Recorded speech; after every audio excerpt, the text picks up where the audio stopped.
Good evening and welcome to tonight's episode of Eat, Crit and Survive, where a bunch of people gather in different locations to play Dungeons and Dragons. And we boot Dom out of the room again. What? That was just pure timing. Well, Connor's not here. Someone has to fill in for him. Yeah. Yes, as you may have noticed, Connor is not here. He's unfortunately feeling unwell after trying not to eat sugar. I kept telling him just to eat it out of the bag and he'd be fine, but no, apparently not. Hasn't worked. So he will not be joining us this week. He'll just be. Best be in chat. I was in chat. Connor, if you're in chat, Yeah. tell chat.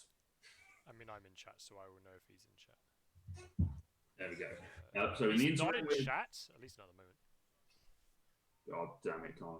But in the interim, we're going to have Matt rolling as Asher, which, if you watched last week's episode, is quite funny. And if you haven't watched last week's episode, we'll forgive you. Go and watch that on YouTube. Then come and watch us on the VOD. It'll be fine. We'll wait. No, we won't. No, we won't. Future us will wait because we won't be there. How's everyone's week been? Any exciting April Fools that's happened, or any cunning plans for bank holiday weekends that involve sitting in someone else's garden? Probably not because it's snowing. Yes. Yes.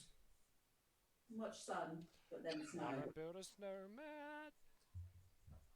No, fuck off you. Yeah, we had the hottest day of March for a long time, It was glorious. and then we do snow. Yeah. Tomorrow. No snow. There's rain, but no snow. If we wait till tomorrow and it's white, it's your fault. I just want the chocolate eggs. Well, you got to wait. No. Yes. No. You have to wait for the angel to move the stone for Jesus to rise again. Then you can have the chocolate. Wait, is Jesus the Easter Bunny? Because the angel has to move the stone to the bunny Yes. and get out. So Yes, that is what you should be reading into that. Wait, was it actually an egg? Is that why it's eggs now? Like he was blocked in with a giant egg, and that's why we Yeah, celebrate so with the eggs now? There was a really big bunny rabbit that laid a Yeah. giant egg. Yeah. Well, I mean, if animals used to be bigger, people used to be smaller. So if you Wow. want the latest Fight wars over this stuff, you know. And the Yeah, egg dumb was people. filled with chocolate, and that's why chocolate's everywhere. yes. So all these Easter eggs that are hollow are actually lies. They should Yes. be fully chocolate. Solid. Yes, those are the And heretical. covered in a shell. Yeah. Alright, content. and They filled should with the be Lord's put to Spirit. the flame. Keep living alive, doing our part for Christianity and religion. What's right? Well, speaking of April Fools and Easter eggs, I did see one of my online friends doing a very evil thing for their child's lunchbox, Oh no. of giving them Cadbury's mini eggs, and also cocktail pickled onions that they'd covered in chocolate to make them look like chocolate eggs. Brilliant. Nice work. I would say that there are other brands of miniature eggs available. They're not as good, but they're available. You know what else is available? The NSPCC.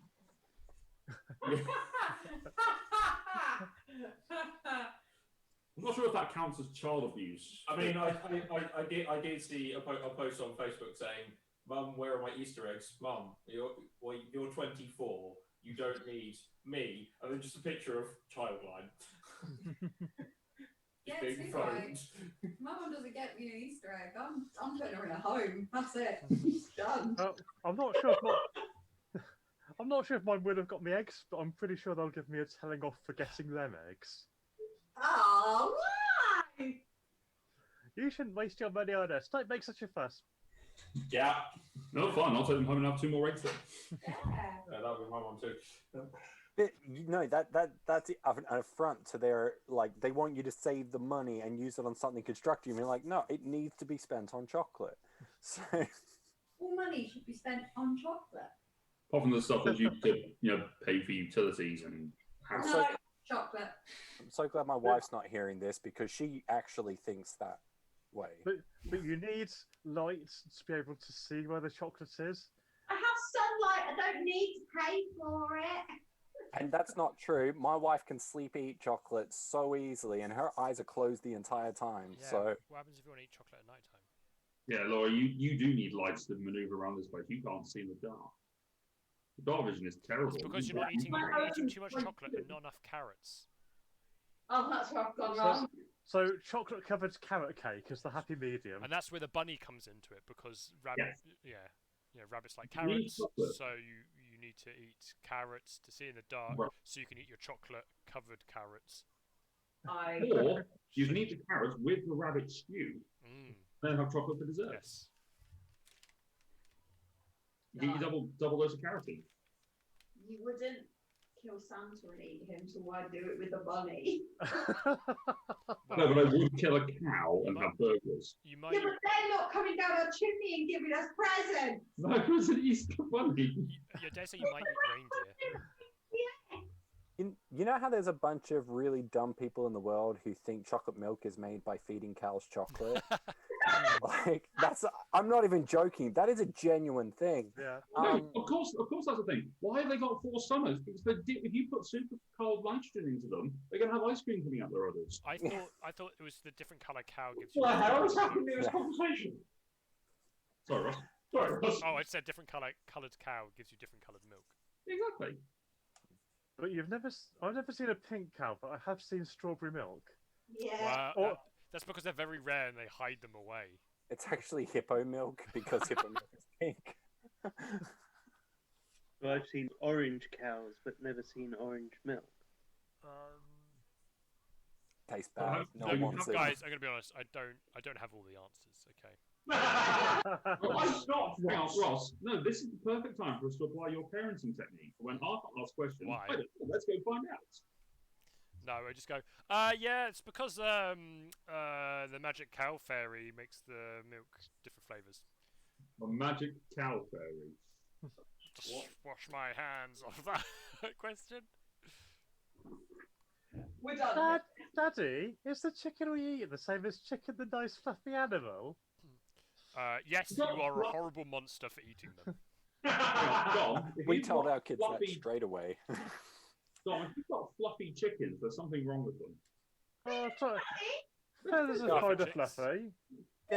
There is a fluffy breed, and it's not so much that they're fluffy, it's just their feathers go outwards rather than streamlined. The chicks are kind of fluffy. Chicks go fluffy. Would you say a pillow's fluffy? That's got feathers in it. No, I wouldn't. That pillow, no. A pillow. Not the ones in this house. Right, what? Anyway. Also, Connor and I are both logged in on the Crit Survive account, so we're both talking to each other in the chat, but from the same account. As yourself. Nice. As the chat. Nice. So I was like, you are here, and then he's responded, I'm always here. So now it just looks like We're talking to ourselves. one person who's gone insane manning the chat. What's he saying? Oh. No, that was Jared saying your move. I don't understand. Oh, I see. Ah, the fluffy chickens. I mean, They are fabulous. They're are amazing. you sure that's just not a Pekingese that's put a beak on it? Looks like a miniature llama. Seriously, it's a particular breed of chicken that just happens to have weird feathers that do this. This is for everyone else. It's Ross, kind of the problem blurry. is, Ross, is because of your blur filter, it is making them look like dogs with weird faces. I mean, they do look like dogs with weird faces. Just Google fluffy chickens and you'll find out what the breed is. I forget the name, but yeah. There we go. Matt provides Matt. fluffy chickens. You're welcome. Always here to help with fluffy chicken. Eat, Crit and Survive, brought to you by the Discovery Channel. I might change my background image to the Being fluffy sponsored by the chickens. Discovery Channel. All right. Here, in the vast plains Oh god. of Fioros, Oh god. the wandering stars. Anyway, For David Attenborough. Shall we D&D? so we shall. So, where we last left off, Ross pulled the face and had disadvantage for the rest of the evening. I'm still quite enjoying our conversation. Just that we keep it. Oh, I see. You're giving up on D&D, just wanted to chat. Keep it rolling. All right. So when we last left off, the Wandering Stars had made their way back to Alfheim after spending some time gathering the soul fragment, or the fragment of power from the Earth Goddess Gaia. During the time they had watched the birth of a new race, the Crystallites, had seen Gaia's temple rise from the sand and blown up a beholder that had been haunting some of the dreams for about 80 odd episodes. Yes. After some shenanigans involving a mindless Cedric and Nidavellir, the party returns to Alpine and set about restoring the mines with the help of Nidavellir, Ash's partner. Group went to bed. In the following morning, Asher confessed to Nidavellir that she had never loved her. And if you want to watch that, go to last week's episode The and watch drama. that. Oh, that was. I don't know what you're talking about. I just don't remember any drama. But professed that she didn't love her, never had done, and kicked her out. What? At which point Nidavellir went downstairs and went into Kalatar's room. The next morning, she emerged from Kalatar's room and a very accurate conversation about bacon rolls. I regret nothing. Followed. Yep. Which was then followed by several tankards of breakfast beer and a gut punch to Kalatar, to which resulted in a copious view of vomit all over Cedric, and Asher walking away, having delivered the blow in the line of, some would say it wasn't worth eating at all. And that's where we left off, with Kalatar curled up in a heap, having been punched in the gut. Cedric, about everyone else in the party, apart from Kiphina, who was off in Svartalfheim, sat around the table going, so, what would you like to do? It's about 9 o'clock by this point. It's been a couple of hours since we've had breakfast, and or during the time of which we've been having breakfast, we've also had the drinking session that will follow it. So we're not in the kitchen anymore. Go in the dining room. But it's a fairly open plan area at the ground floor of the sort of dining room, wraps around the bottom of the stairs and goes to the library section. Are you badly injured, Kalatar? No! The Founding will make a medicine check on Kalatar to see if he is badly. Make a medicine check. 21. He's not badly hurt. He's winded, certainly, but he could probably take a few more blows before he needs to be restored in some way. Medical help. Yeah. Well, you know that moment from a certain pirate film where one of the characters gets slapped? Yes. Well, Kalatar is literally just thinking, yeah, I deserve that one. Yeah. Why don't you talk it out right now, Kalatar and Asher? And Ash's fine, okay? Asher has gone back upstairs. Yes. I think it's best that we left. Are you sure? I think it is important that you discuss these things as soon as you can. I mean, I totally agree. However, something tells me she's not in a talkative mood. Plus, you really need a bath and a change of clothes, as do you, Cedric. Yes, I do feel rather messy right now. I apologize for that, Cedric. I had no control. I guess you're forgiven.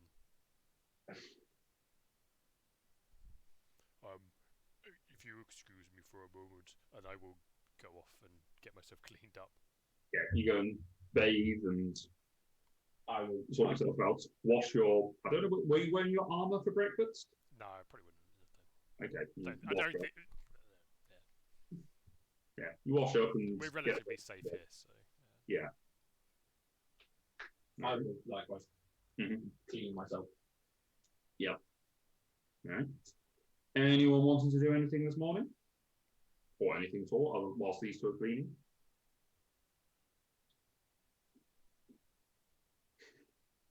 Cool. Despair? You just despair. Just space palming. Just. Actually, I would probably go to the statue of Athena and ask for, or pray, and hope to get some guidance as to how to deal with these idiots. Make a wisdom check. Why not? Just straight wisdom. Mm-hmm. 11. You get the sense that Athena's advice on matters such as this would be remain celibate. Avoid the issue in the first place. If only I should have taken more notice of Athena and less of Odin.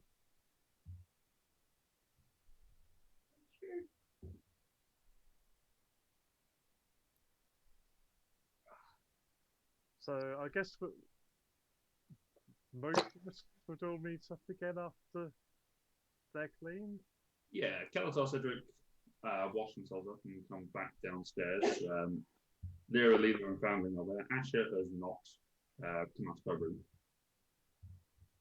I will come downstairs and Haven't we got some stuff to look at? Loot! Yeah. From yesterday. Day before. Yesterday. gather up a load of things and we're going to look at them later. Yes. Mm-hmm. Where are they? Where do we put them? Ash's bag of holding. Yeah, that's what I feared you were going to say. Well, if that's the case, I'm not going to go and get them. I'll let someone else do that.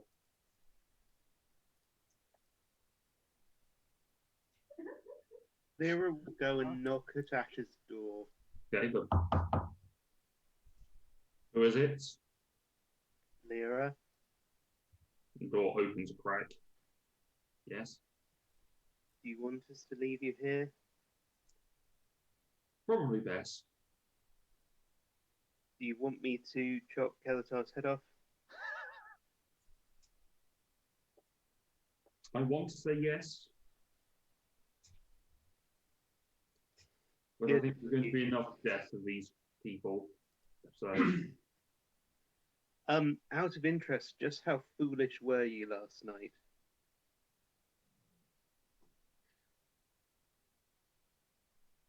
I'll get back to you when I figure that out. Fair enough. So we're going to go and get Kiphina.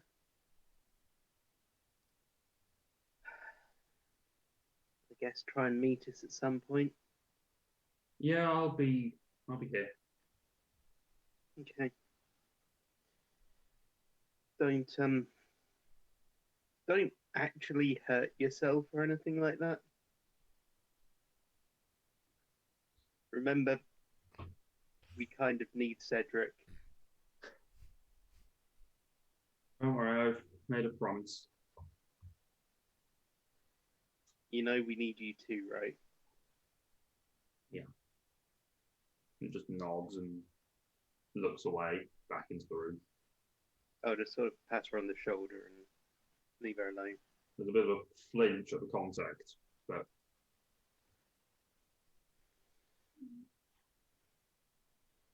Can you still summon wolves?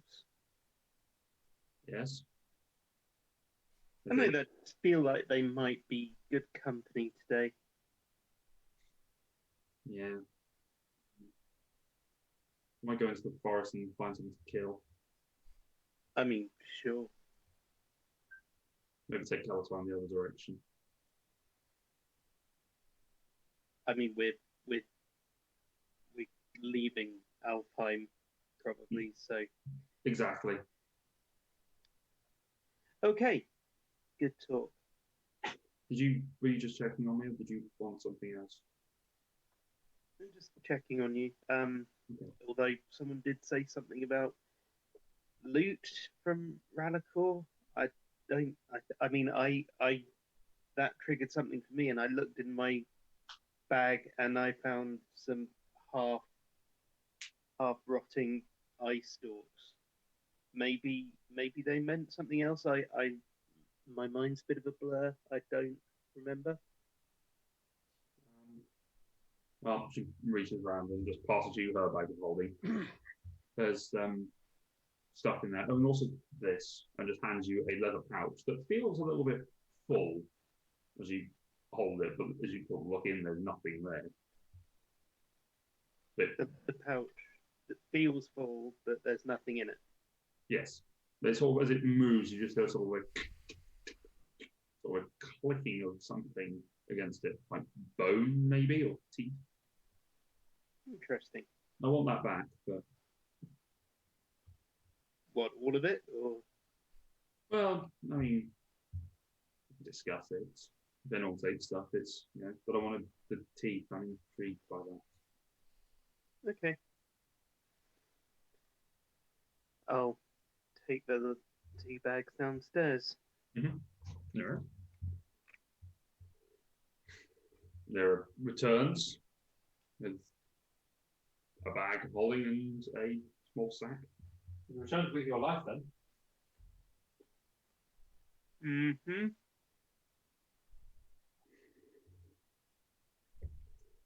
How is she?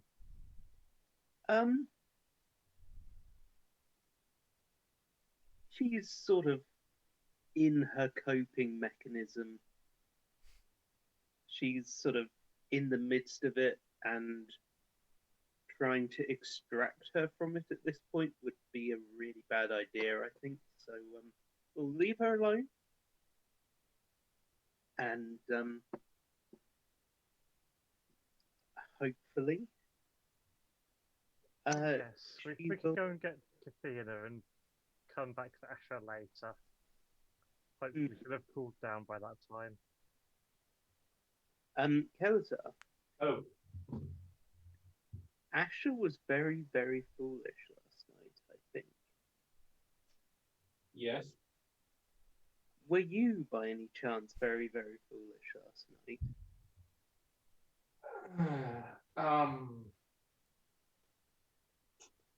I may have taken advantage of a delicate situation that was somewhat out of my hands. So yes. Yeah.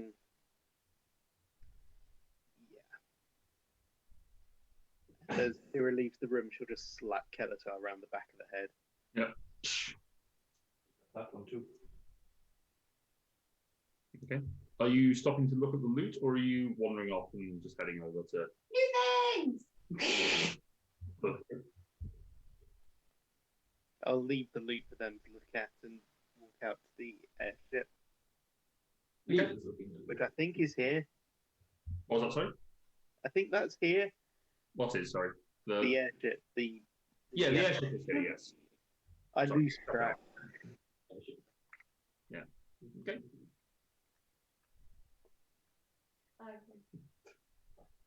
All right. So you're all looking at the loot. Sure. Okay. So there are 2 staffs, a book, or 2 books rather, a rolled up carpet, a ring, and actually no, there's 3 staffs. Jeez, I give you a lot of staffs, and a bag of teeth. What would you like to look at first? Carpet. Okay. You spend some time studying it and roll it out. It's 6 foot by 9 foot. Fairly decent sized carpet, very nice, ornate filigree on it, blue with gold. You spend your time looking at it and you just sort of scratch and say, up, and it begins to fly. Can I jump on it like I'm going to surfboard? Mhm. Can I start kind of flying around the dining room? You can. It flies slightly faster than you can walk. So this is the largest of the flying carpets. It can carry 800 pounds, but it can only move 30 feet. I can only do 25 feet. Exactly. So it moves slightly faster than you. This is great. So, Guys, look! We got a flying carpet! Always I think Lyra would hear the squeals and come back in. Yeah. You can see Leela just like Something- flying around. She mutters something in Sylvan, which is effectively, "What fresh hell is this?" I'll zoom past, I'll like jump off a bit in front of the table where I was and start like, I'll go for one of the staffs. Okay. You pick up one of the staffs. It's quite warm. It is a staff of fire. Ooh. Fire! Okay. So one of are the you staffs. making a note of this so you can put it in your inventory? Or is someone making a note of these? now. Can I take a look at one of the books? You may. Which one would you like to look at? There's one which has sort of handwritten notes inside, and then there's one which appears to have been printed. Oh, look at the printed one. Okay. You spend some time sort of studying this and looking it over. And it, you can get the essence of it, but it is a book that, when read over an extended period of time, would increase one's intelligence. It is a tome of clear thought. Ooh. Hmm. I don't need it, but ooh. There's no hope.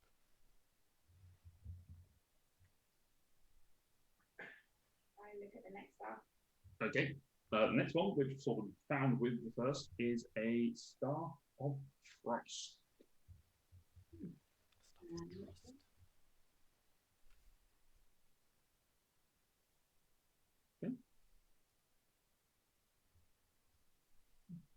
Anyone else? Or the next staff. Next up is a Staff of Defense. Do we know if any of these are attunement? They are all attunement. They are all attunement. Why? Apart from the carpet. Yeah, carpet. Yeah, but no one's getting anywhere near the carpet. Like Leela's just Leela. Yeah, who's Leela's Explorer, just is just So I think the carpet is the carpet and Break that the tome of clear thoughts are non-attunement items. How about the other book, the one with the handwritten notes? The other book, as you sort of read through it, it reads similar to a diary, but as you sort of go through it, it is full of arcane runes and there's static coming through from someone. Yeah, I can hear it as well. Not Dom. Hello? Hello? It's sort of gone quiet. I don't know. It's just weird. Interesting. Weird. Yeah, you sort of go through it. It's full of sort of arcane runes and rituals. It appears to be a wizard's spellbook, but has been enhanced to provide additional power to the spells. It is an arcane grimoire +2. Ooh.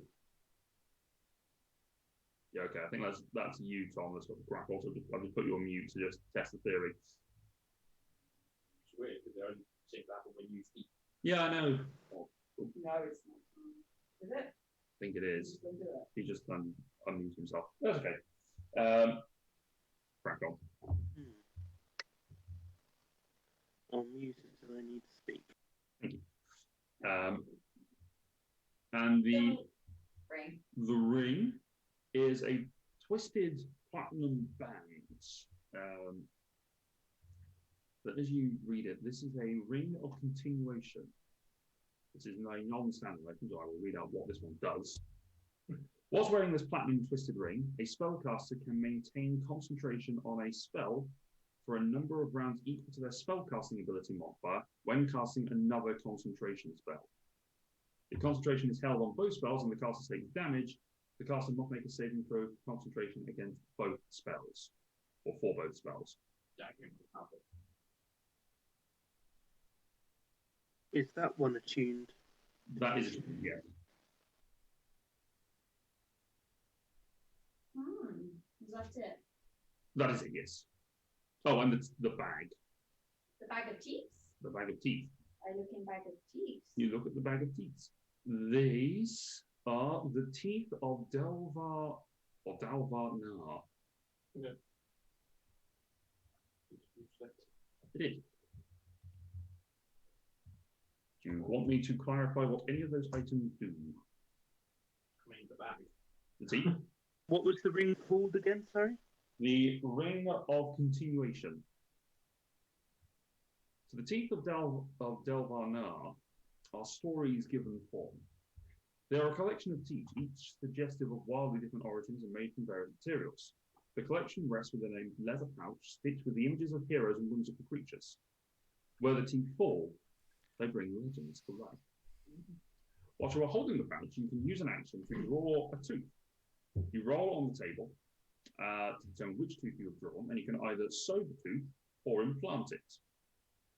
If you do not sew or implant the tooth, you roll a die at the end of your turn. On an even number, the tooth vanishes and appears as if you sewed it, but the creatures that are summoned from it are hostile to you and your allies.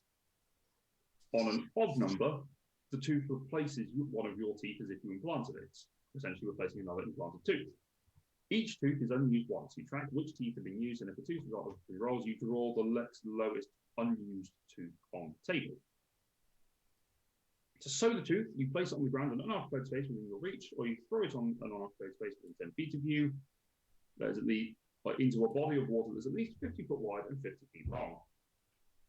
Upon doing so, the tooth burrows into the ground and vanishes, leaving no hole behind, or it vanishes into the water. The creatures noted in the creature summoning column appear in the unoccupied space as close to where the tooth was sewn as possible. The creatures are allies to you, speak all languages you speak, and linger for 10 minutes before disappearing unless otherwise noted. If you implant the tooth, you place it in your mouth, whereupon one of your own teeth falls out, and the drawn tooth takes its place, recycling to fit your mouth. Once it is implanted, you gain the effect of the implanted effect column. It cannot be removed whilst you are attuned to the teeth, and you cannot voluntarily end your attunement to them. If removed after your death, the tooth vanishes. You can have a maximum number of teeth implanted at any one time equal to 1 plus your constitution modifier to a minimum of 2. If you try to implant more teeth, the newly implanted vanishes, replaces one of your previous teeth determined randomly, and the replaced tooth vanishes and you lose the effect. Once all the teeth have vanished, the pouch also vanishes. The pouch with all the teeth then appears in a random destination, which could be on a different world or material plane. To destroy the teeth, each tooth must be destroyed individually by sewing it in the area where the tooth story originated with the intention to destroy it. When planted this way, creatures summoned are not friendly to you and do not vanish. Some of the creatures merely head off in search of home, whilst others act on it as their tail dictates. In either case, the tooth is gone forever. So there is 20 different teeth that do different things. I think we said that for Ash. So that would be fun. Okay, so I'm assuming that Neil will kind of know what it is. Yeah, he knows what they are.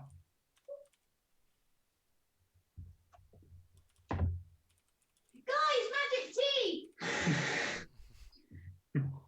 I misheard.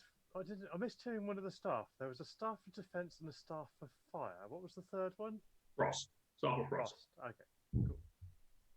There was a tome of clear thought, the largest carpet of flying, ring of continuation, and the arcane grimoire +2.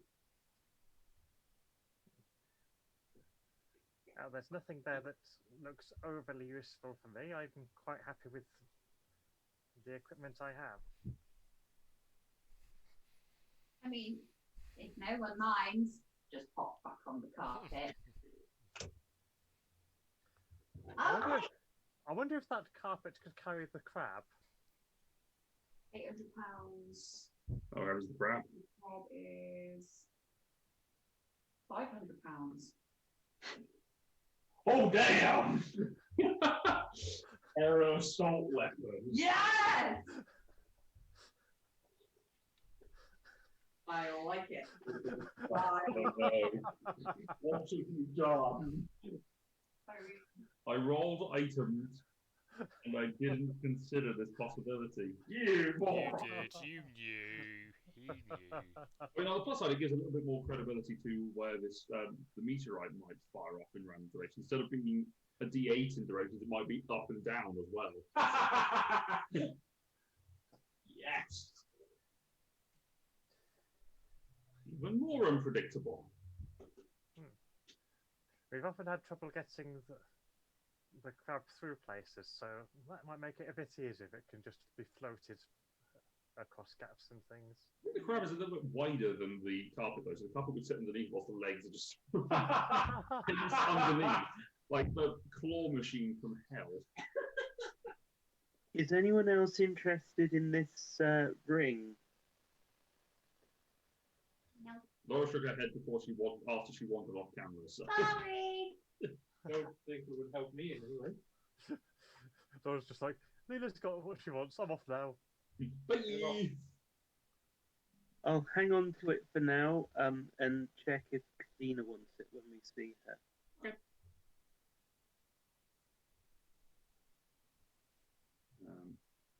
But otherwise, the rest of the stuff put back in the bag of holding. Sure. For now. Does anyone else wants anything in particular? Wants to spend time tuning to anything? Well, particularly. Okay. I'm too satisfied with my items and attunement, which is why I ask the question every time. Any inheritance? But You could read the intelligence boosting book if you wanted to. yeah, what is it? Boosted by 2? Yeah. Yeah, I mean, it brings up my intelligence score to like a to 12, to a +1. It almost doesn't seem worth it, but yeah. I mean, when you compare it to the only other person who is the only intelligence caster that we have. Yeah. Isn't this the second tome of clear thought we've found in this campaign? It might be. I don't remember. Possibly, though. Hey, they're very rare. They're very rare. They're not unique. I'd like it. So, where are you guys heading now?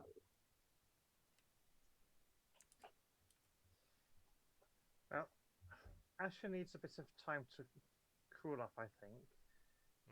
We had planned to go and unite the whole party with Kiphina, but maybe we should leave Asher here, meet Kiphina, and come back for Asher later. I think that sounds reasonable. And she's in Muspelheim? Or Sparta? No, Svartalfheim. Nidavellir. Yes.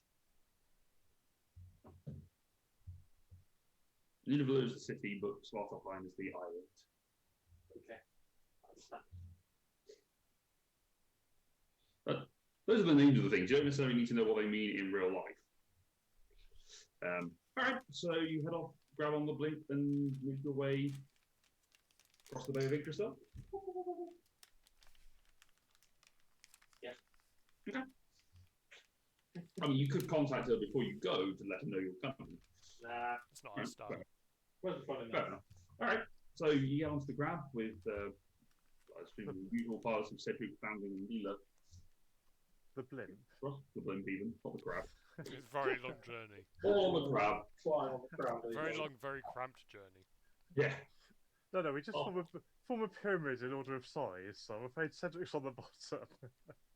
And then Luna's perched on top. Well, no, surely you want Foundling in the middle because all the extra arms are just everyone makes it a square base. All right, so you head off on the blimp and fly over the Bay of Yggdrasil. It takes you a couple of hours, but you make your way across. As you stop and tie off the blimp at the top of the islands, and then make your way to the lift shaft that drops you down into the somewhat familiar area of forging and other craft work that happens down in this underground city. Make your way down to the bottom, and before you know it, you have no idea where Kiphina could be. It's about fun.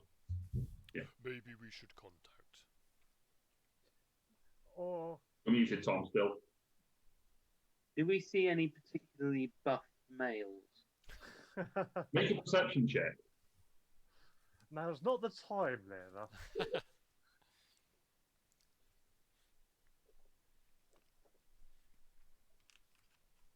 29. Yes, there are many buff males wandering around. There's quite a lot of buff women as well, and people of non-determined genders that are fairly well muscular, walking around. People everywhere. A lot of people are ripped down here. So that's not that helpful Not really. This is among a place where a lot of the craft work involves mining or smithing. There's a lot of very buff individuals. Okay, maybe we better send Not a you. message then. I can use sending.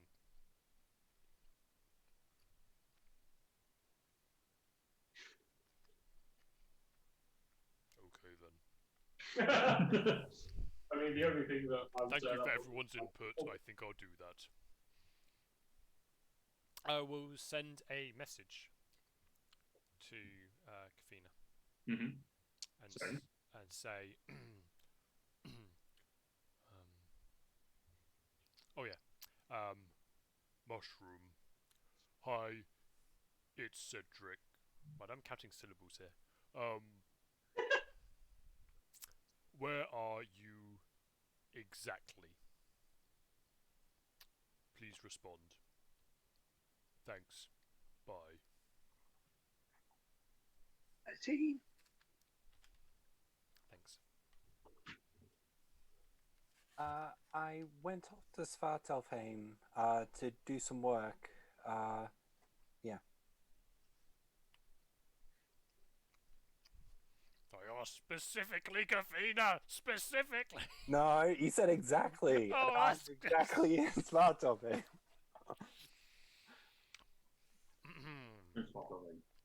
Well, I have some very helpful information. She's in Svartalfheim, so... That sounds like a theme. Is there perhaps someone that it looks like we could ask them if they know where a drow lady is? There are a couple of guards that are protecting the lift shaft, and are stood there just sort of milling about. Two dwarfs, one male, one female, both with magnificent beards, each with a hefty hammer that they have. It's like one of those camping chairs that at the base of it, it opens out and they can sit on it. They just have a seat. I just sort of sat there. I will go and ask one of them politely. Excuse me. Is there a female drow here somewhere? Arrived quite recently? Well, actually, that's a good question. Jared, would Kiphina have disguised herself? No, actually, she wasn't in the right state of mind to plan anything other than run Fine. away, do some work. Fine.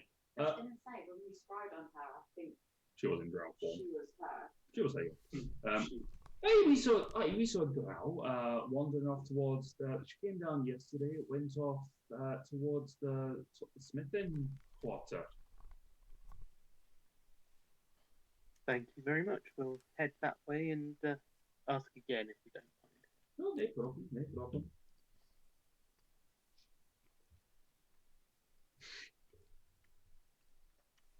I could We always towards send another message. missing water.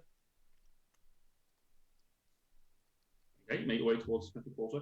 As you go along, you pass the great flue that is the extraction system of all the smoke from the smithing. A lot of people sort of walking around carrying what look to be new blades, old weapons of some sort, armor, going to and from. People getting them ready to be repaired and getting them newly forged. And it seems like you certainly found the right area. But there are hundreds of different shops that seem to have different specialisms of weapons, armaments, all sorts of academies and apprenticeships that are available.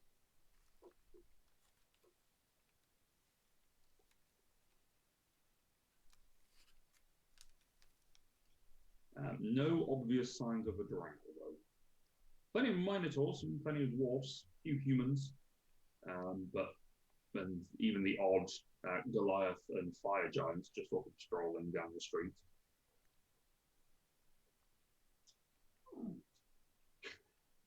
Should we ask again? So,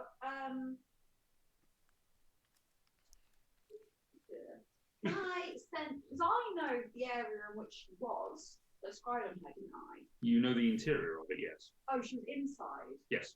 Right, I thought she was outside. Okay. She was in a smith's forge area, getting ready to describe. Okay. Or a briefing, effectively. Okay. Okay. I'm just going to do sending again. Okay. So, we are here. Where are you exactly? We're trying to find you. No response. Okay.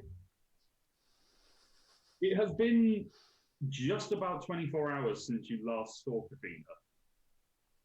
I wasted a spell slot for that! You should. I keep telling you, Ross, don't cast it at 7th level. I just like to maximise it, you know? It may have been a day and a half. I may be misremembering how many long rests. You've had 2 long rests since Kiphina went off, I think. Yes, In which case, it's a day and a half that she's been away, I think. yeah, because we fight through. So we fought in the evening. You fought Radical sort of in the afternoon and going No, into. because we got there just before dusk. Yes. Yeah. Yes, time, because Piaros is a few hours behind. Yes. You fought Radical in sort of the evening time, which meant you got back into Alfheim late. But we slept for that night, so actually. So that was yesterday that you fought Radical. So it may have been the day before. I think you had a long rest before you went to the. No, you wouldn't have had a long. If it was dusk, then no. So yeah, it's been less than 24 hours since you fought. That was the first time. Yeah. Mm-hmm.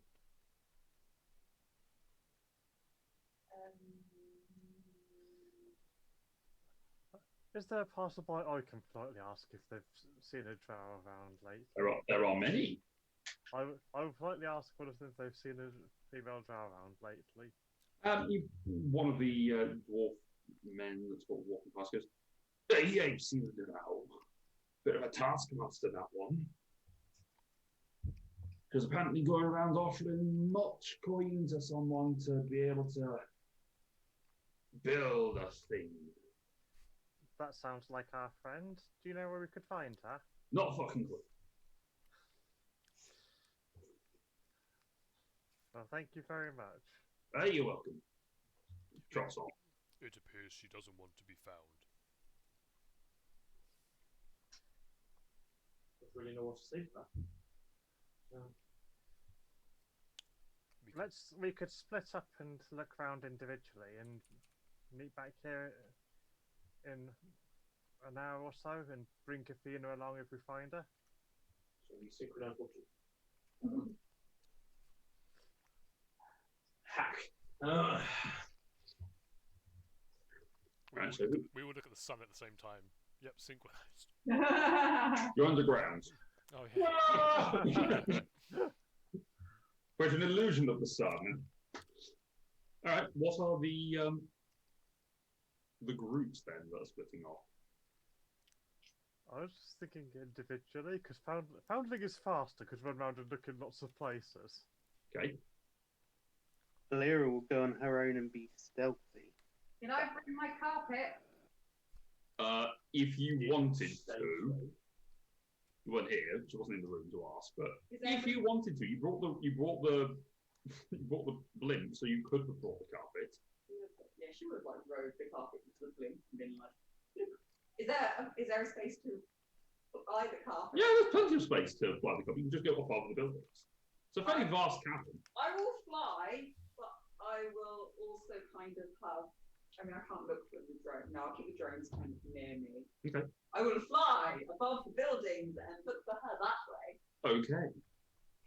I'll walk. Okay, so you're going on foot on your own. Lyra's going on foot. Fountain's going on foot. Cedric, what are you doing? I'm gonna scry. Okay. Do you have the focus? Did you take the scrying orb out of the? No, you didn't take the scrying orb out of it. Yeah, did definitely. Yeah. Totally. Yeah, That was the thing. It was awesome. I thought I did have something, but let me just check my items. So I usually would update it if I did. Oh no, I didn't. Okay, never mind. I I mean, you could probably buy something like that down here if you wanted to. Yeah, you know what? I would spend a moment to do that. Okay. So in which case, Kelatar, Lyra, Foundling, and Cedric make investigation checks. Leela make a perception check, and I'll make a dexterity saving throw. I was going to pass without trace and be stealthy about Okay, stealth check as well. Investigation. Investigation for everyone except for Leela, stealth check for Lyra. Oh. 27.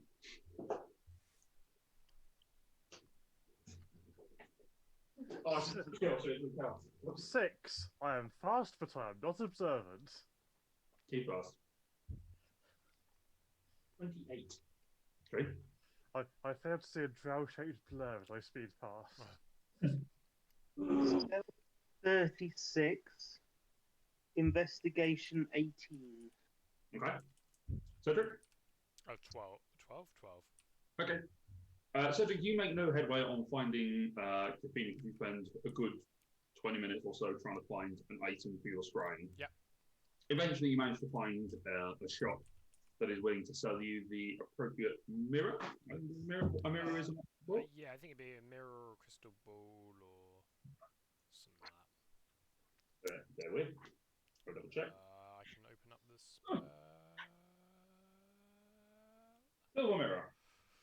Yes, a crystal ball, a mirror, or a font filled with. I'm not carrying a font around, so. You walk around with a bomb. Oh, not even like a bird bath full of holy water. But which font? It better not be Comic Sans. Oh, it's always Comic Sans. Yeah. They have a bejeweled silver mirror that can be used for scrying purposes. It costs you 1,000 gold. Okay. Leela, you're sort of actually no, I'll come to you in a minute. Finally, you find nothing. You just run around for a good 20 minutes and clear most of the district, but cannot find Kiphina. Lyra, you make your way sort of sneakily around, looking in through various windows, sort of hood up, trying to not draw suspicion to yourself, which is a little bit difficult for an elf wandering around a dwarf city. But you manage to get away with it. You do not find Kiphina either. What was your roll, Cedric? 28. 28. You Not stealthy. sort of roll quite brazenly, and you sort of come past one of the some of the forges, and you do slightly double take as you see a movement dart underneath the table, and then as you go towards the door to open it, there's a movement that moves out of it and out the back door, which you see with your stupidly high perception. A darting movement running out of the back door of the forge and sort of trying to hop some fences and get into an alley somewhere else. They look like they're trying to get away. I follow. Okay. Do I see the carpet? You're inside now. Okay, I'll follow the flash out Okay. that door. You sort of run through, and there's a few dwarves that are busy hammering away. Hey, wait! And you suddenly go, make an acrobatics check. I'm great at these. Yep. All right. 21. Wait! They try and grab onto you, and I roll one. They go straight. You go darting through. They're sort of like, fuck it. You don't seem to be following. You rush outside. Make a perception check.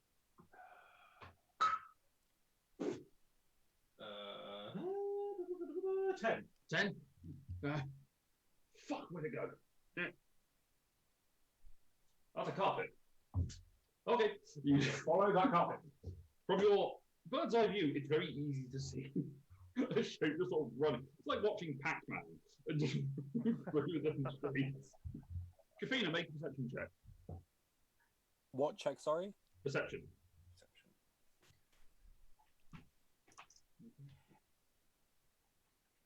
13. 13. No, you don't notice this. But you go, you come to a dead end. You're like, fuck. I will cast invisibility on myself. Okay. As you cast invisibility on yourself, another humanoid sort of steps down the corridor and looks around and Interesting.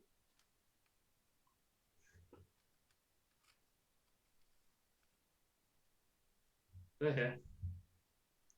You're running down and you see this sort of humanoid just sort of standing there and leader coming in from above in this alleyway that you're now in. And there is this sort of man and another one sort of jumps up over a wall and then climbs back down and just lands into it. In there.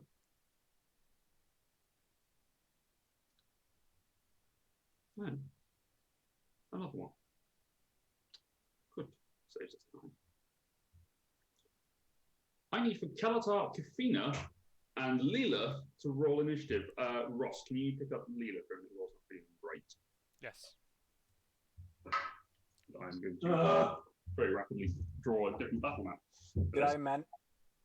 Sorry, I didn't mean to interrupt. Did I manage to get invisibility off? You got invisibility off. Okay.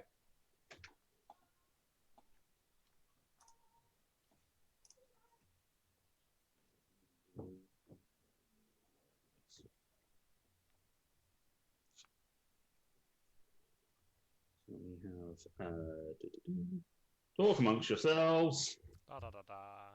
Did I get my scry off yet or not? We'll say we'll get to that. Roll initiative yourself.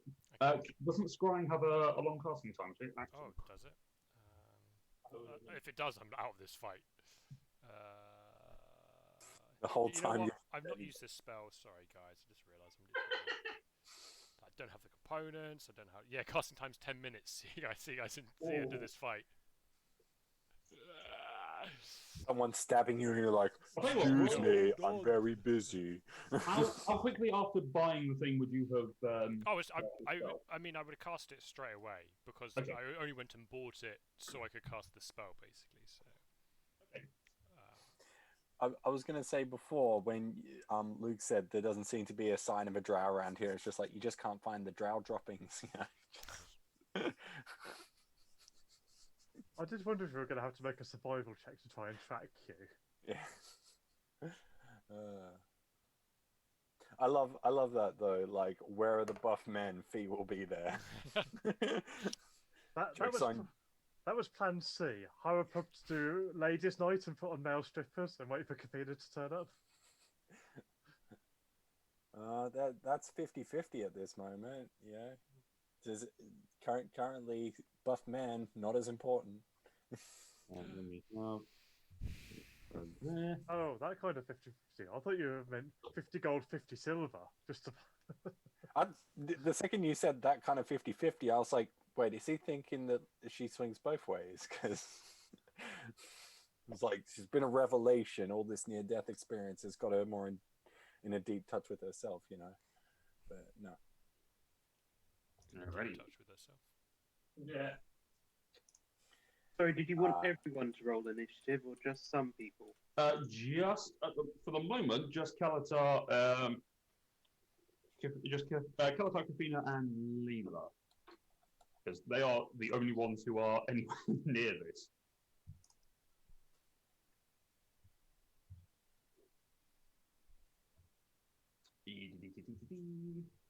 So many different buttons to press. Dun, dun, dun,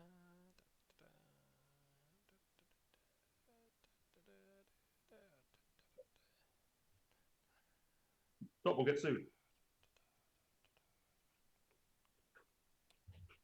Careful with the copyrighted music, Russ.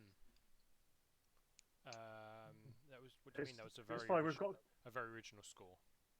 It's fine. We've got Leela coming in on the carpet. I think Void of the Valkyries is out of copyright by now. Probably. What? Why? What are we fighting? Just some random blokes that have just kind of stepped across the path. But I'm flying. Yeah, which is why you're on the little cover list. I'm going to spotlight this. I'm going to drag Leela. If I can reorder Leela, because otherwise Laura will disappear from the spotlight. That might be Ross Hustling, something like that. Never mind. So, initiatives. Because everyone gets to see my very elaborate setup. Yeah. What? The non-in-fight PCs just kind of scattered to the board. Scattered on the table, yes. So, another alleyway that came in here, alleyway goes up here, rest of this is houses, doesn't go this way. And Kiphina turned invisible, which you saw. So 25 to 20. Cool. All I could see was Ross with Laura, do you want Ross to for you? I rolled 4 and I got an 18, so if you want to take the 18 because it's a nice high number. I mean, I rolled a 3. We'll take the 18 because I was rolled first. Still second. I'll get off your character sheet now. It's all yours. Thank you. Take the wheel! And Kiphina? 11. Okay. Oh, you got 11 as well? She's got the high dex. I think you. I've only got a +1, so probably. Okay.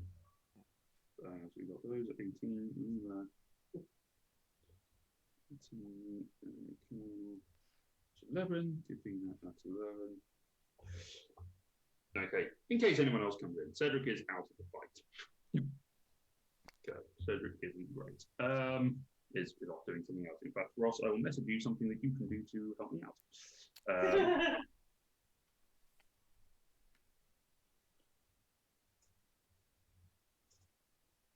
Ready to receive. What? Cedric betrays everyone? He was the real BBEG all along. Oh, Luke, thanks for leveling Cedric up to level 20.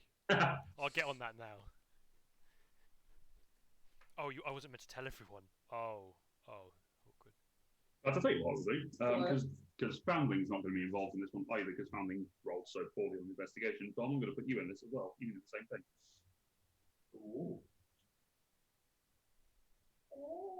Wow, I get to go to level 20 as well. Nice.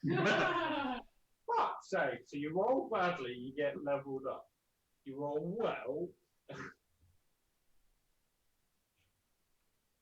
It'd be funny, like, at the end of the campaign, turns out we're all the evil guys trying to get the good guys, but there weren't any good guys. Okay, so Don and Ross, you both have that, yes? Gareth, you're not supposed to say that so. you're all documents. I think so. I think I need to go and find a book for it, so I shall. Hang on, let me. I can send you them. Yeah. Secrets. Let me send you that. Secrets and lies. This over you, Ross, will make it easier for you. Thanks. Oh, yeah, thanks.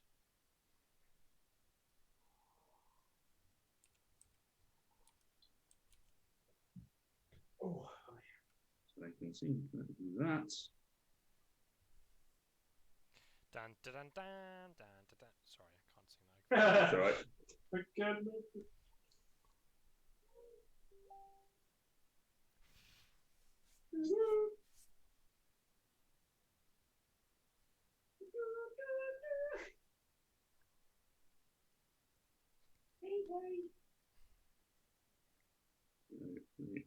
Apologies, everyone. Sending out tactics as well as stuff.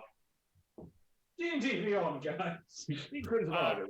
Don't forget to use your Twitch Primes and subscribe to Ecrits Live. If you subscribe, you get to use the cool emote, which is basically our logo. Do it now. Or wait till after the fight, then do it. Weird. All right, so first up are the NPCs. Number 1 and number 2. So who are they? They are two cloaked individuals that you cannot tell race or gender from the cloak of them, but they have seen.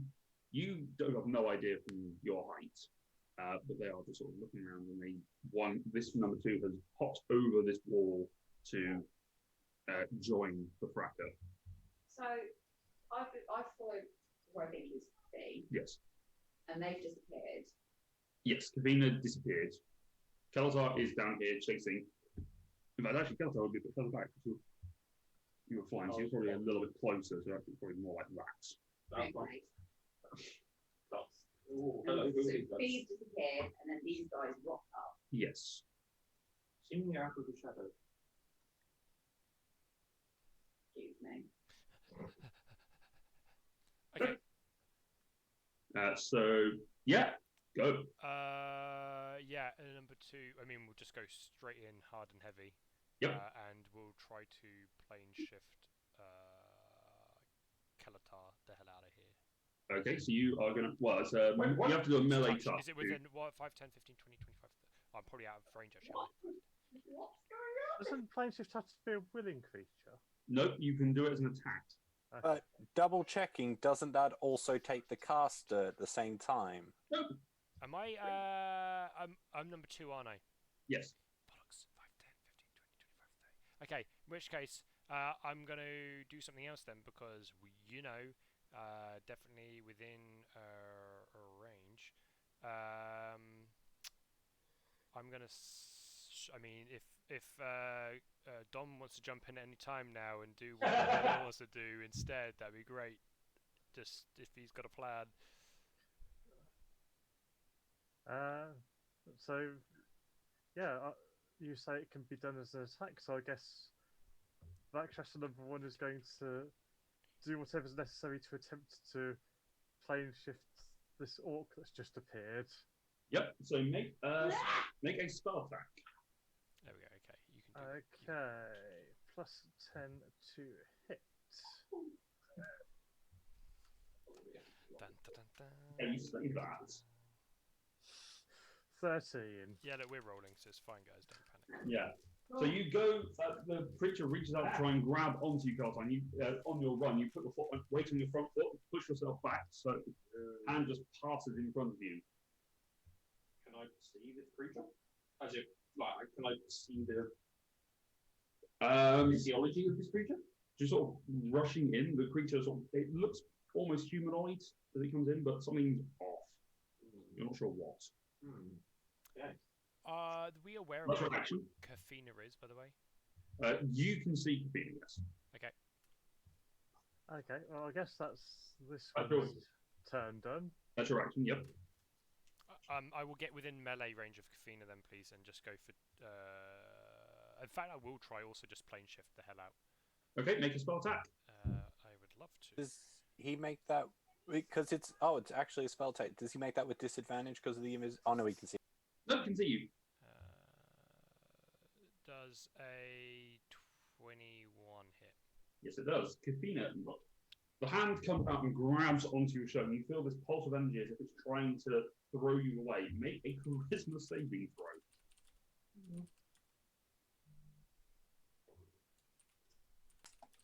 Oh, I have a plus, 12 on it, but I roll a 6, so 18. 18 is the DC. Oh. So you just avoided being taken away. Hot damn. Okay. Done, I guess.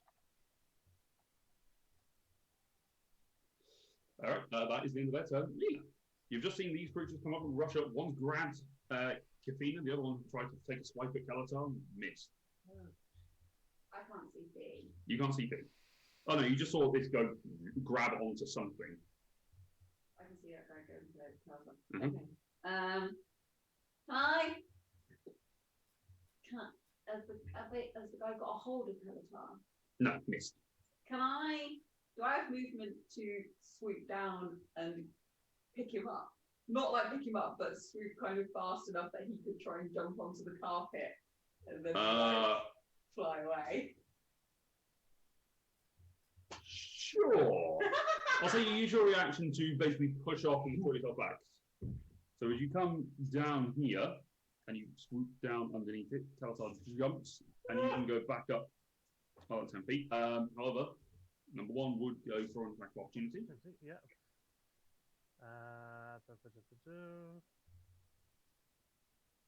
Which would be a claw attack. Mhm.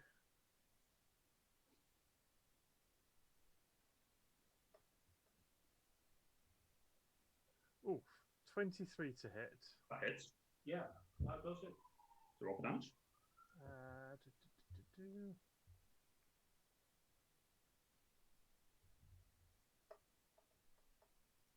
Oof, 13 damage. Ooh. 13 slashing. 13 points of slashing damage. Ouch.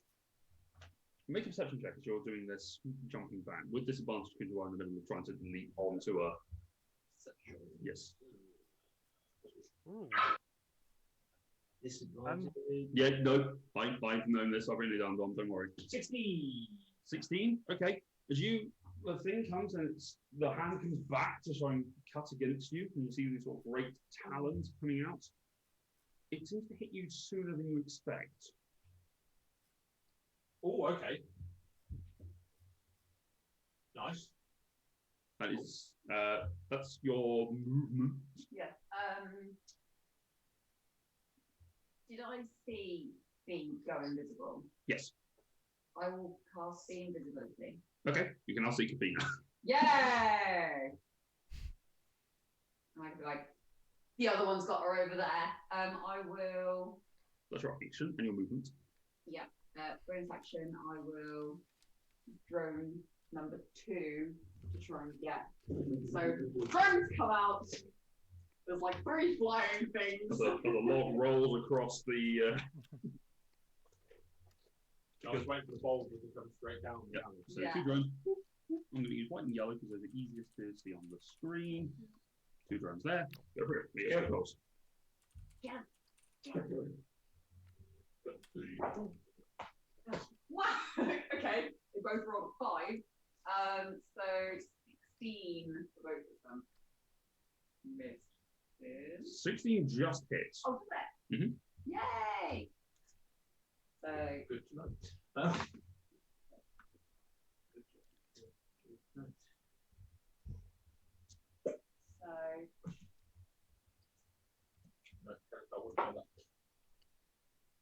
Nope.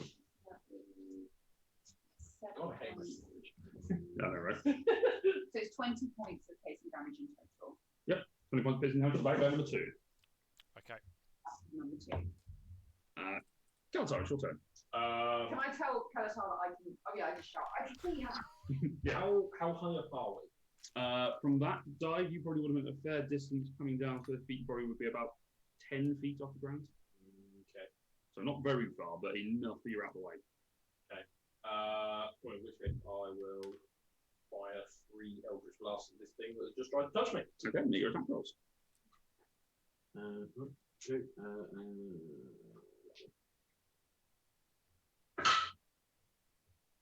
Oh boy. 20, unnatural. Mhm. 22 and 23. Okay. The 3 Eldritch Blasts fire out and hit into this creature. It flails slightly in the impact. Well done. Cool. So these.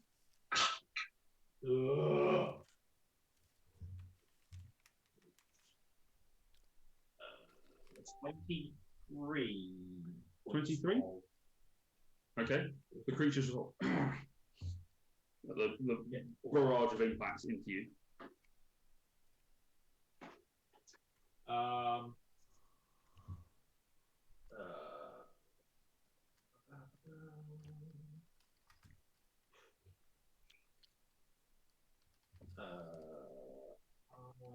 can't really do anything else, so that will end my turn. Okay. That would then be Kiphina. Remind me again, if I teleport while next to someone, they still get an opportunity attack, correct? No. Oh, neato. How tall are the roofs next to me? They are. They've sort of varying heights, but generally 30 feet. Yeah, so could I, with 30 feet of movement, basically Misty step up somewhere? Yeah, if you want to. That is what I'm going to do, which is going to make me visible again. So Yes. yes, but also out of slightly out of danger. Up to here. Cool. And then because I feel like doing this, I'm going to cast Banish on that guy. Banishment. I'm going to heighten it though, so it's disadvantage on the saving throw. Okay. On number 2, yes. Yes, number 2, the one that tried to Are you send making me those away. rolls? Roll the rolls for the hell of it, Ross. Is it disadvantage, you say? Disadvantage, yeah. What? Sorry, It's charisma save. Charisma so. save. Thank you. No, that's right. 16. Nope. Okay. As the magic comes out, you feel like, yes, this is successful. They're gone. They haven't moved. They're still there. Cheeky bastards. Right. I believe I've still got movement, so I'm just going to be like, fuck, and then start running. I saw number one go down that alley, so I guess the direction I want to go is diagonal towards your dice bag. Okay. You go this way. Yeah. 30 feet. There you go. Cool. All right. That will end your turn. Lyra, you have seen, with your great passive perception, you've seen the movement of the carpeted, Leela. You are aware, carpeted Leela. You have made a move in that direction. So at this point, you have now appeared just off the bottom of the map there. Roll your own initiative for me, but that is the end of your turn, effectively. My initiative is 29. So you're first, but that's the end of your turn. Founding and Asher and Cedric are not here for this. So 25 easy. Alright, that ends your turn. Brings us to bad guys 1 and 2. Well, I guess the most sensible thing bad guy 1 can do at this point is cast fly on themselves. Yep. God damn! You know, Squid. Okay. So which target are you going after? I think I'll just go 60 feet up for now rather than moving into melee and take the dodge action. No, I can't take dodge. Yeah, okay, I'm just going to go 60 feet up and basically wait to pick my target. Okay. You watch as bad guy number 1 just holds their hands out and floats upwards. As they do so, Talatar and Leela, because you're closest to this, see that the palms suddenly switch. And they're now upside down. Instead of being humanoid hands, they are furry and claws. No! Sorry. Just because you know what's going on. The creature rises up and the It's more than the claws have just raped across me. Yeah. The hood falls back, revealing a feline face that is tigerish in appearance and floats upwards, the downward turned palms the wrong way on the wrist. What colour? It's orange. Okay. But it floats upwards. Now 50 feet above you. Okay, then. Bad guy number 2? It's pretty much going to do the same thing as well, to be honest. Now that everyone's like disappeared. Yeah, float. Probably keep chasing after the one not known as Kiphina to him, but or maybe he is. I don't know. You chase after. Actually, you've got 60 feet of movement, so you can easily catch up. Are you going to be above or? I will. Yeah, I'll be floating above, like almost straight above. Straight above. Like within melee range. Yeah. Understood. All right, that ends the turn. Leela.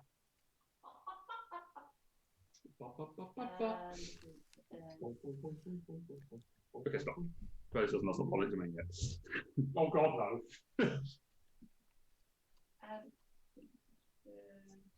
How close are they? Yeah, that one is 10 foot that way, but 50 feet up. He's above us. Yes, about 55 feet away.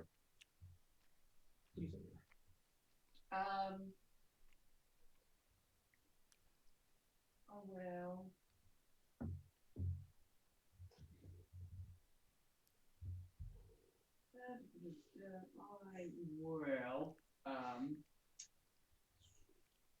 Decide. Yeah, I don't know.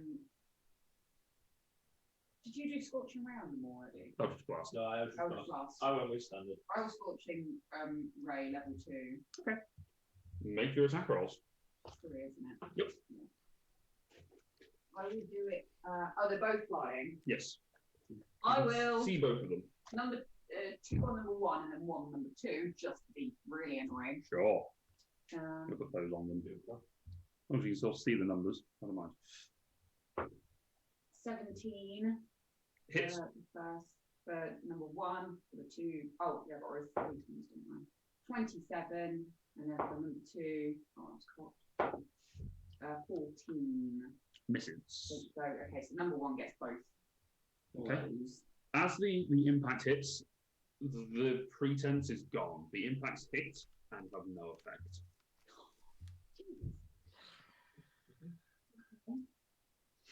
Dom and Ross are enjoying being evil far too much. Okay. It's fun to not be taking damage. Yeah. Well, that did okay. So Apart that, from when I took damage, obviously. Yeah. I'll bring the drones kind of either either side of me, or kind of just next to me. Yeah, and I'll take a shot at number one again with both of them. Okay, double drones. Double drones. 29 and 28. Both hit. Thunk, thunk. So the two darts fire into this flying creature.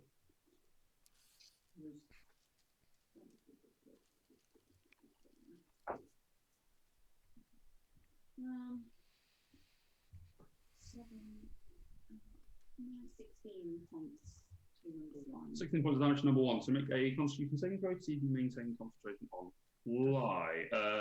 Does some actually, damage happen? no, it doesn't, because they are non-magical weapons. So no, it doesn't. What? The creatures are immune to damage from non-magical weapons, and your drones are not magical. Didn't I get them? You haven't had time to get them enchanted. No, didn't I? When I shot them the first time, I thought they got. That is my mistake for the time, keeping the damage that was taken to it, but it doesn't actually do anything to it. I got it wrong on the first one. My apologies.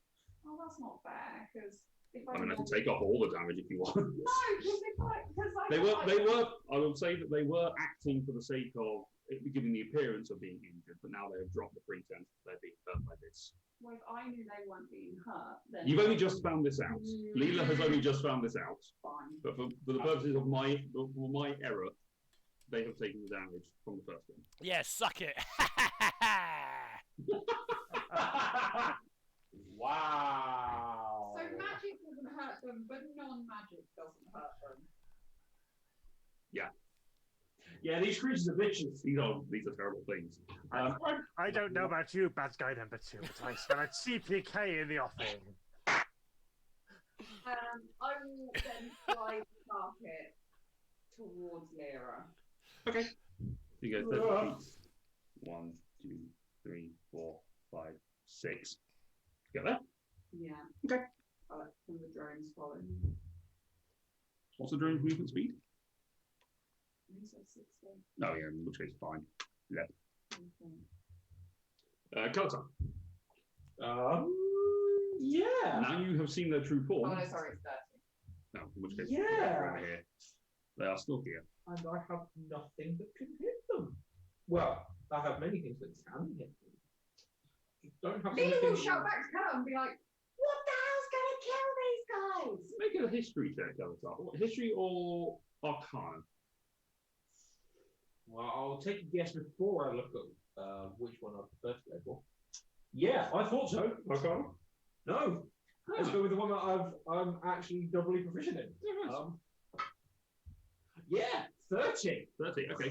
You are acutely aware of these creatures. Now you've seen their form. These are Rakshasas. These are fiends that are intriguingly crossing over between the hells and the material plane, but also the abyss. Serving not necessarily with indulgent demons in particular, but they will serve their particular agendas. With that, you have heard the tale that they are immune to magic of the sixth circle of power and below. Yep. And they need non-magical weapons, but they are vulnerable to magical weapons wielded by good-hearted creatures. Hence, yeah, okay. Hence the alignment question that I asked earlier in the week. Yeah. Okay. So would Kalatar be like, magical weapons? I don't know. Kalatar would say hit them with as much power as you can.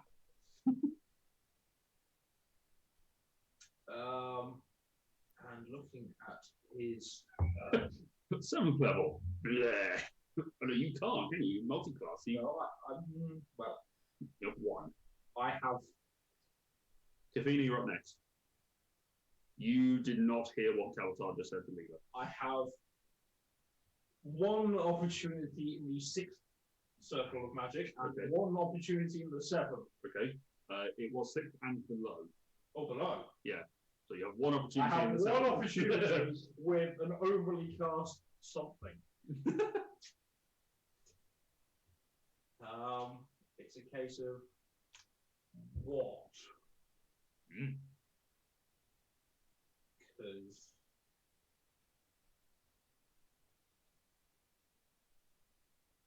oh no, I have two. Okay. I have two opportunities. Okay. Do one of them. I've got the click. Do one of them. Yeah, I know.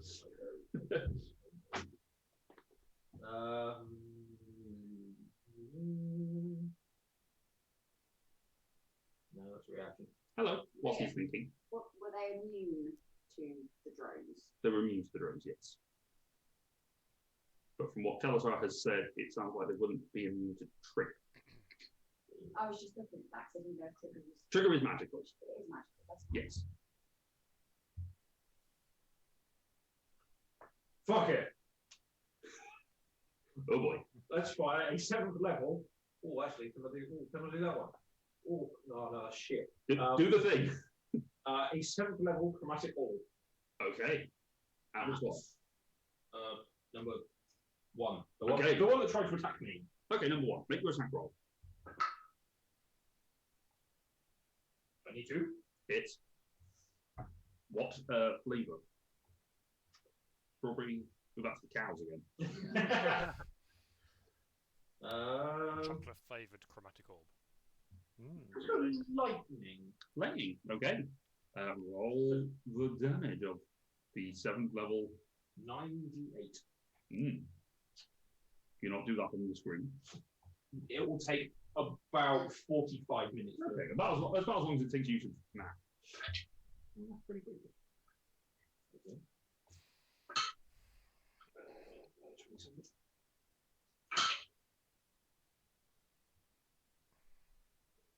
44. 44 points of lightning damage to bad guy number 1. So the chromatic orb, you fire it out the highest level you have ever considered. It impacts and it does shock Black Devil. Make a saving throw as you watch the fur standing on end and just a sort of singe in the chest.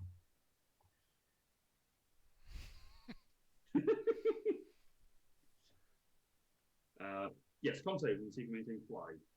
Oh yeah, I should have done that before going for boasting. Like,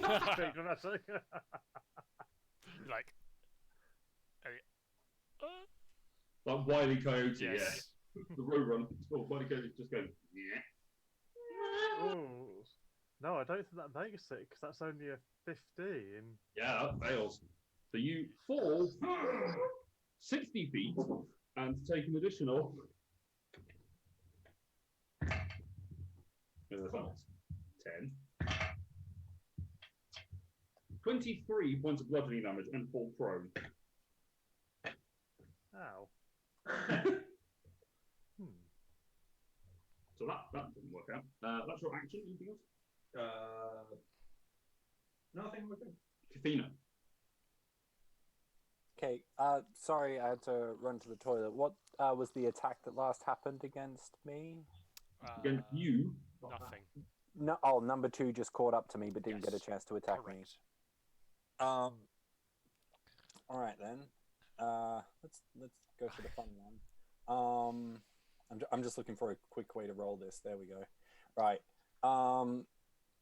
So I'm going to lightning bolt regular 3rd level, but I'm going to focus forward and heighten it. So I'm basically burning all my sorcery points, and she's just going to be her screaming, "Fuck off!" Just... 4th level, yes. 3rd level. 3rd level, okay. But then 4 lots of shrinking it, so it's literally a 5-foot explosion in their face. Okay. And I'm heightening it, so the save is disadvantage. Okay. As you cast the spell, you focus on "Fuck off!" The electricity just passes around them and does nothing. I am thoroughly upset by that. That's a lot gone. Cool, down to 1.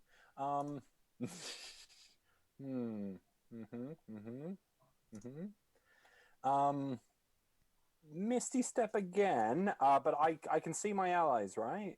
You can. I'm going to start teleporting towards the carpet. I doubt I'm in 30 feet of it, but I'm just going to get as... Actually, if I skirt around him, am I in 35 feet? I mean, within 30 feet? Yes, just about.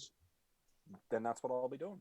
Okay, you and teleport onto the carpet next to Kelatar. I'll say Kelatar make a dex save just to not fall off because a sudden appearing drow on a 6.9 carpet. 19, I think. As long as it's not a zip of 1. Oh gosh, no, it's 22. 22, yeah, you recoil back as glad that the crab isn't on here as well. Okay. You would. Climb into the ground. Crab's on blend.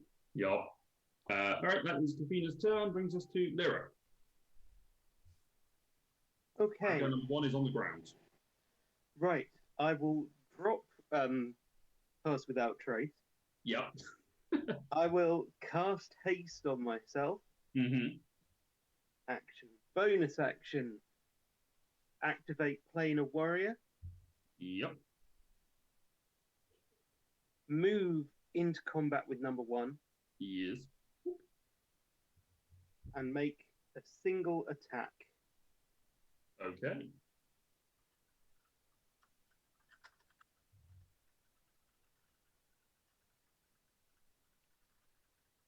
$18? Yes, hits. That was with advantage because he was prone. I'll roll again then. There you go. Yeah, 30. Yeah, that hits. These guys are fiends, so no extra. No extra damage now, there. But of course, you don't know that. Me, Tom does. Yeah, you Tom does, but, yeah, but you Lyra doesn't. Well, they haven't come up in my studies of monstrosities, aberrations, or dragons, or elementals. Funny that. However,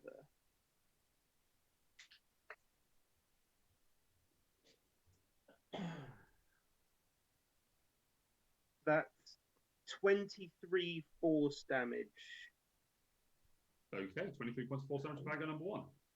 Except it's a magical thing and I am good. It is magical, it is piercing damage, it's slashing damage from the sword. Really? That specific? It is that specific. Yeah. It is piercing damage from magical weapons wielded by a good creature. I should have just shot it. Hang on, sorry, Luke, isn't that just the vulnerability? That is the vulnerability, although actually that said, the immunity is from non-magical weapons. It was force damage anyway, so it wouldn't matter. Yeah, I've been keeping track of hit points. I think I'm dead. Yes, that probably would kill you. Bye-bye.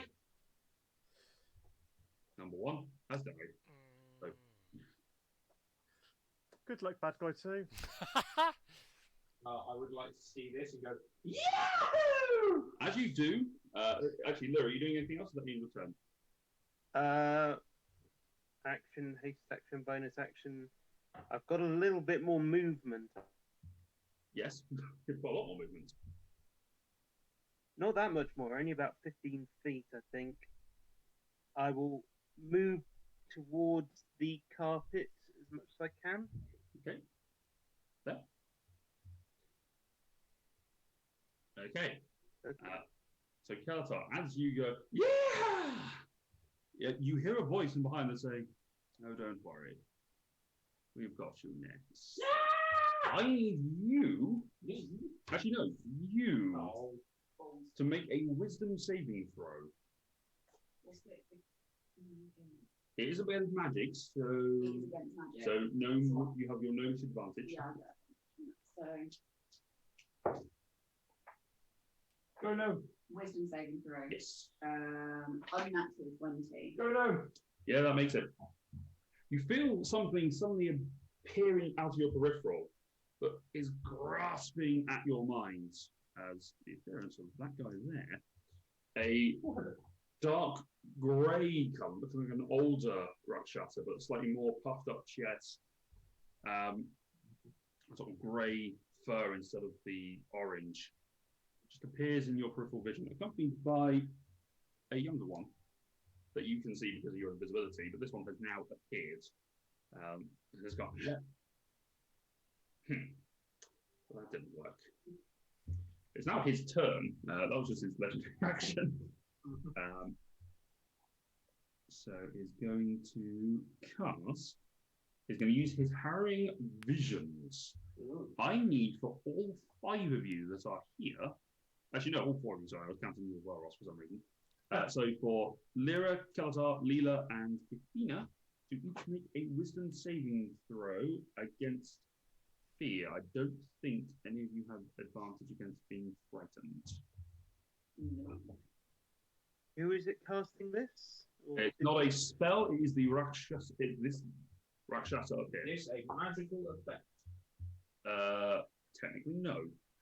But then I would have advantage. 22. 22? Later. Wisdom, yes.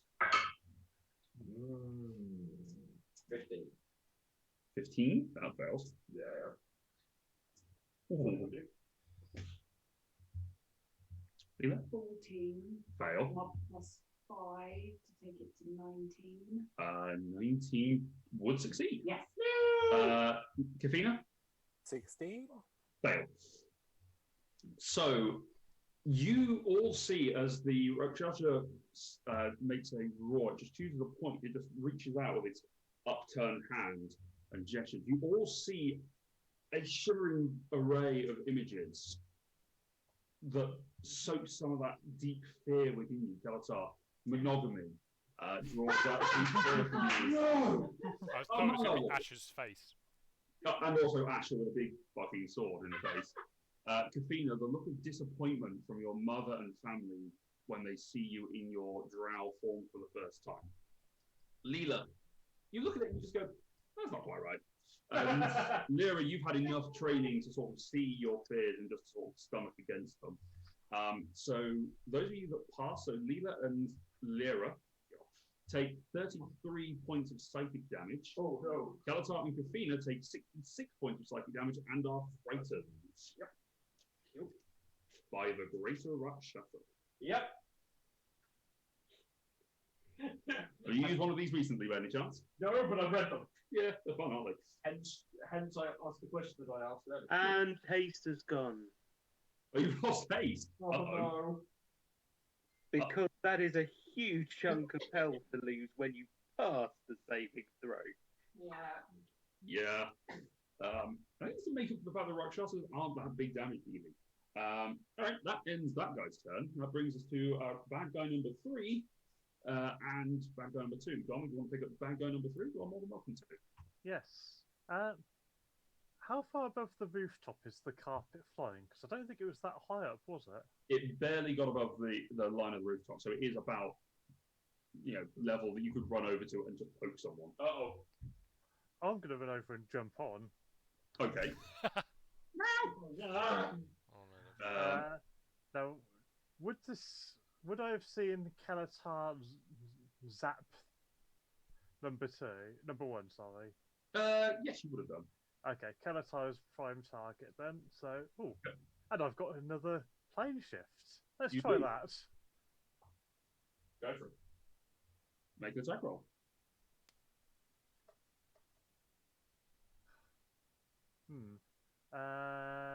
So 9 on the die.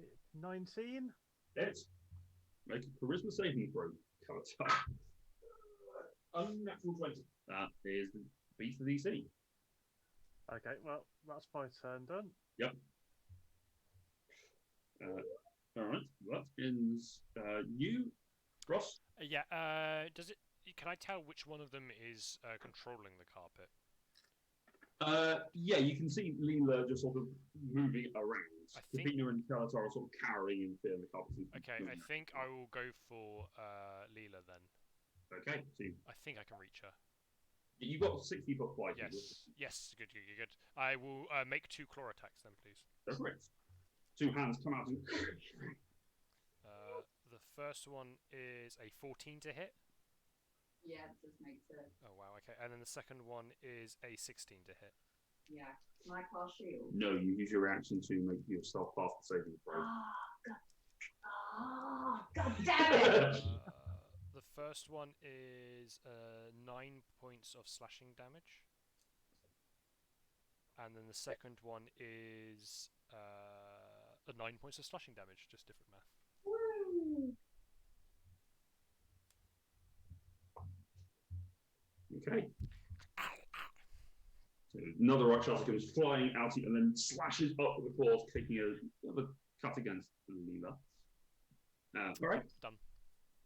Right, in your turn. Yeah, it's your turn. You have a Rakshasa in your face. And another one behind you. So they're like both like kind of just like one's there and one's there. One's on the carpet behind you, just sort of attacking Kalatar. And the other one is in front of you as you're trying to control this carpet. We'll get to the end of this combat round, then we'll take a break and we'll come back to it. Did I do someone do force damage? Yes, Nira did. Did that push them back? It didn't do damage, but would that push them away? No, it didn't. Unless the spell itself does a particular pushing effect. So. But bearing in mind, Kalatar has said that. Yeah. No, I was just kind of like thinking like, trying to get them away. I can't. So.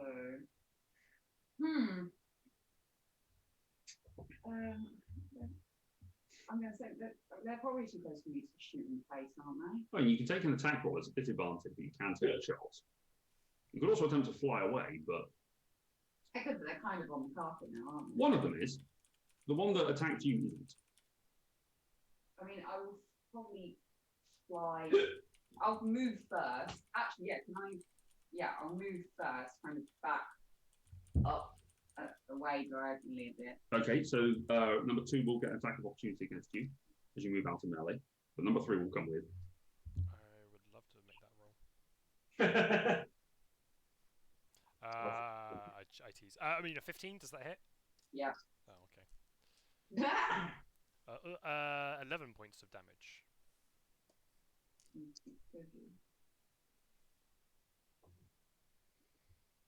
So, for the sake of ease, I'm just going to fly. You've gone vertically up, but I'll just put you over here for the moment, off the map. It's easier. I think if Connor were here, he would love being one of these to do damage to me. Yeah, I know, right? Specifically you. For some reason, I don't know why, but he's taken a vendetta against me, not my character. Yeah. You as a person. Love you, buddy. Just got this guy right next to me.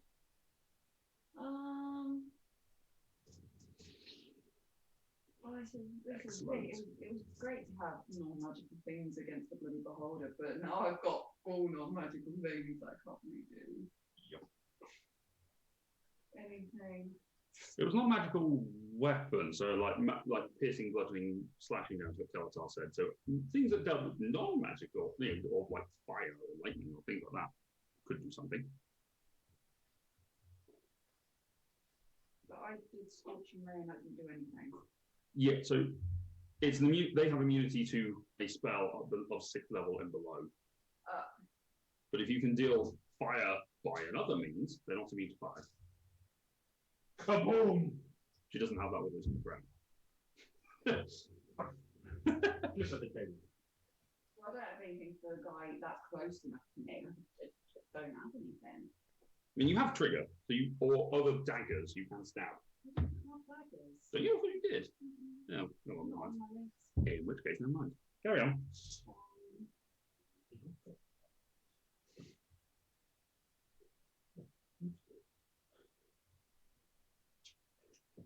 What I might do is, he's right next to me, can't I? Yes. Can I?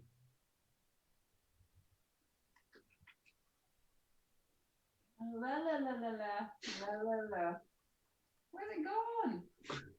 Do the necklace, the Ragathis. Okay. Can I do that?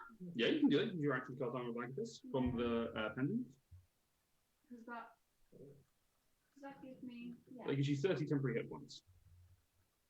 Yes. Yes. What level is it cast at? 6. 6. Okay. Okay. Yeah, you can cast it. It gives you the temporary hit points. From what Kalatar has said, it won't hurt them when they attack you because it's not the right. It's too low a level from their perspective. But it will still protect you. It'll give you the temporary hit points. But it feels like cold damage. But it's still a spell that's doing it. It's fine. If you want to cast Armor of Agathis, that's probably your best bet at the moment. Whilst you figure stuff out, I'll explain in the break. That makes it easier for you. Okay. So Armor of Agathis. Anything in your bonus action? Or are you good? I can't really do anything. Okay. Oh, no. Kiphina. Hey. So just checking, the fear effect was from orange or number 3? From the red one. Okay, so well, it looks orange to me. So then I'm not afraid of the number 3 that's right in front of me, am I? No, you are still affected by fear because he's still within line of sight. No, that's fair. Oh damn, I just used up. Yeah, I'm slightly off what I wanted to do. Shice.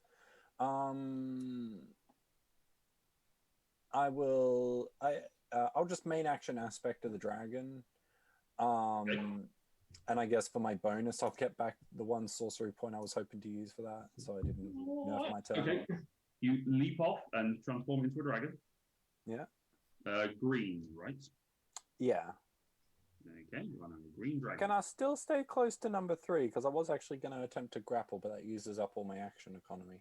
I mean, you would have to be flying because otherwise you're going to be weighing down the carpet. And the carpet would fall. Oh yeah. Like I just don't want. I just don't want to move back and then be stuck by the fear effect.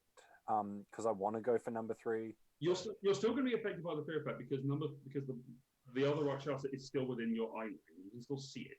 Yeah. So whatever happens, you're still going to be affected by. Right, but the fear effect has a movement thing, and so if I moved further away, I'd have. I see. I understand. You are still within melee range on the carpet, but for the purpose of this, you're not considered to be on the carpet. Thank you. That's what I was after. So if the carpet moves away, then you're stuck. Yep, that's fine. Okay. Great. Thank you. At the end of your turn, actually, I forgot about this, but both of you, Kalatar and Kiphina, both make wisdom saving throws to try and shrug off the fear effect. At the end of my turn. I've skipped your turn, haven't I? Yeah. Oh well, Kiphina makes wisdom saving throw at the end of your turn. Kalatar, make your turn. I was like, but I haven't had my turn. You can do fuck all anyway, so. I mean, this is just going to try and think of Kalatar in his frightened state. He's literally just going to reach into his thing, pull out a dagger, and just try and stab this thing. Okay. Like, a magical dagger? no. Make an attack roll. At this moment, he's like, I don't know. At disadvantage because you're afraid. That's all right. Yeah. No, it will be an 18. Okay, you stab. It does nothing. Yeah, I thought so. So Kalatar and Kiphina, wisdom saving throw your turn. I don't think that's enough. 18? Is the DC? You are no longer frightened. Oh, how frickin' So Kiphina? Same as well. 18. Okay. Do you keep your mental stats when you turn to a dragon, or do you? Yeah, mental stats, but physical stats change, I believe. Similar to, I'll double check the wording. Double check it for me, just because I can never remember the way around it's supposed to be. I think it's the same as druid shapes. I know you keep your abilities, but I can't remember. It's been a while.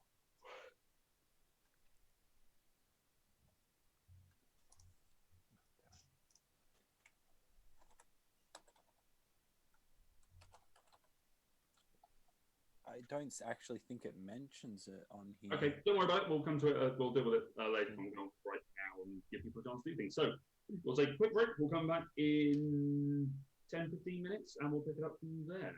Starting at the top of the round of the initiative, which is Lyra. So we'll see you in a little bit.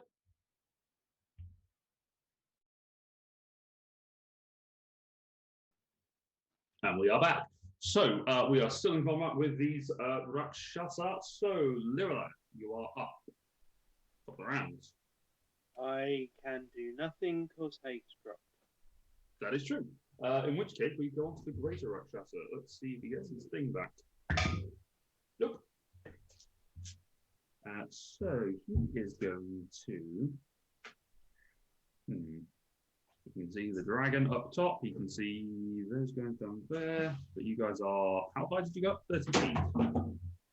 Laura? Yeah. Well, I kind of went away I didn't really. I kind of went a little up, a little away. Okay. So you're sort of over here-ish. Okay. But about 20 feet away from you, so he can't get to you anyway, unless he casts a spell. So can't do that. So he will. Yes. Go with. Sure, why not? He is going to look over at Lyra, the rest of you. I need 4. Everyone to make a wisdom saving throw. So Lyra, Kiphina, Kalatar, and Leela. Lyra, you have advantage. Is this the same thing? No, it's a different thing. Another magical effect. This is a spell this time, so it's advantage if it's a save against magic. So both of you have advantage. I have advantage. Lyra, you have advantage. Kiphina, you don't. Actually, no, Kiphina, yes, you do. You all have advantage. Oh. It made no difference. I rolled exactly the same. 21. 21, you're fine. 14. Lyra, 22. you're fine. Kiphina, 20. 20. Okay. Kalatar, this Rakshasa. He's a friend. He means no harm.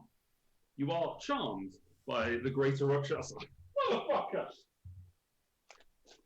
As he frightens you, then he charms you. I know, right? I think he needs to dump his ass. He's sending you such big signals. I'll just sleep with his sister. It's fine. Right, that is going to end his turn. He sort of moves back out of the way, brings us to the regular Rakshasas. Bad guys 2 and 3, go. I know what I want to do for once.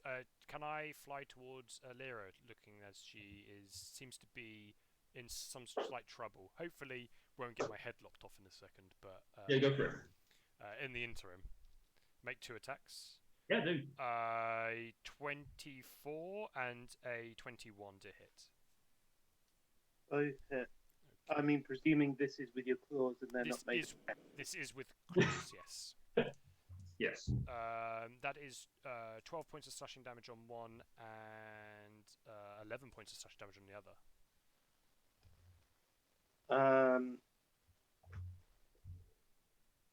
23 points of slashing damage. Sorry, I should have said I was going to use my spectral defense. Okay, so gives you resistance to the damage, so drop you down to 12 points damage instead. Or is it only against one attack? One attack. Okay. The first one's 12 points. I'm going to roll a d4. Odds it's the first one, evens it's the second one. The first one was how much? 12, and the second one was 11. 11. So either way, it's going to be 6. It's just going to be a matter of whether it's one difference or not. So it was the first attack I got. So 17 total. Ouch. Okay. Ouch. That is bad guy number 2. Bad guy 3. I guess I'm vaguely aware Kalatar's looking a bit more friendly. Yes. So that leaves Leela and the giant dragon. Yeah. So I think I'll attack Leela. Okay. So, claw attack.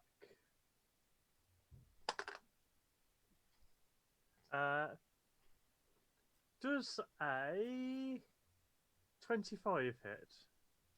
It does. Yeah, take those off. For 6 slashing damage. Still have some difference. As you slash into it, there's a flash of blue energy that threatens to wash over you, but you shrug it off and no difference. And then for my second attack, I'm going to try to shove her off the carpet. Both of you make contested athletics checks. Oh, I believe Leela does have the option of using acrobatics. I will double check with a shove attack. I don't know if it's the same as a grapple. It may be, in which case that might all help slightly. It also helps her slightly that I rolled a 2. So that's 4. Making an attack. She's looking concerned. either of them, even if it's acrobatics or athletics, I would still. The lowest it would take me down is 5. which will beat it. Yeah. So I'm curious now whether it's going to be attack, shove, attack, melee, shove. Athletics or acrobatics, if you're right. Well, in that case, yeah, I'll just do 7. So as you go to shove, the carpet does sort of a wobble that throws you off balance, and Leela ducks down below you. Okay, carry on with your life. Leela, your turn. You just almost pushed off a carpet. Bastard. Push him back now then.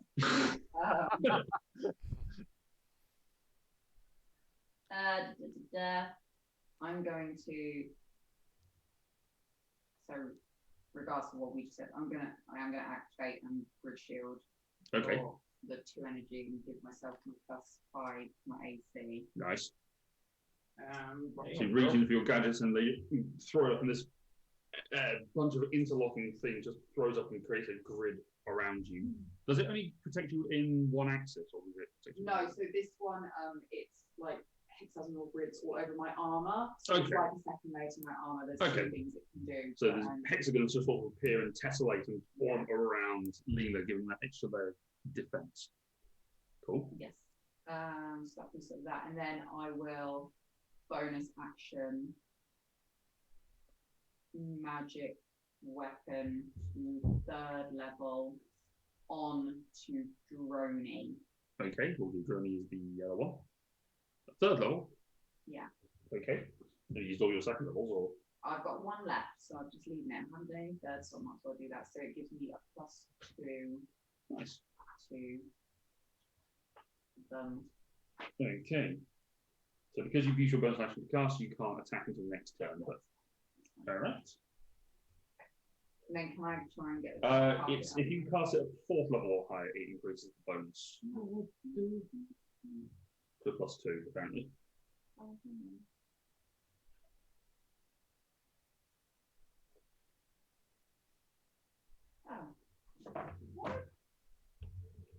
Why is it like this? Why is 2nd level and 3rd level exactly the same then?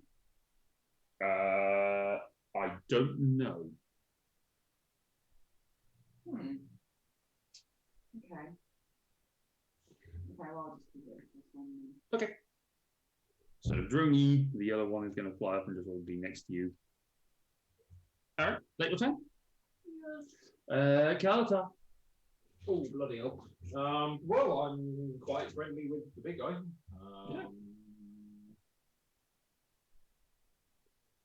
You cannot attack him or target him with harmful abilities or magical effects. Cool. I mean, not that you could anyway, but that's the big guy doesn't mean you can't attack the small ones. Yeah, trouble is, I've got 1 option and I don't want to use it on anything but the big guy. You don't use it on minions. Yeah. That's fair.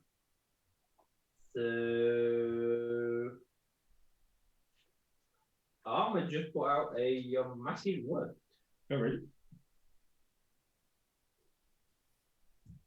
Yeah, because I really can't do anything right about now. Yep. So I'm going to do a 5th level mass healing word centered upon myself.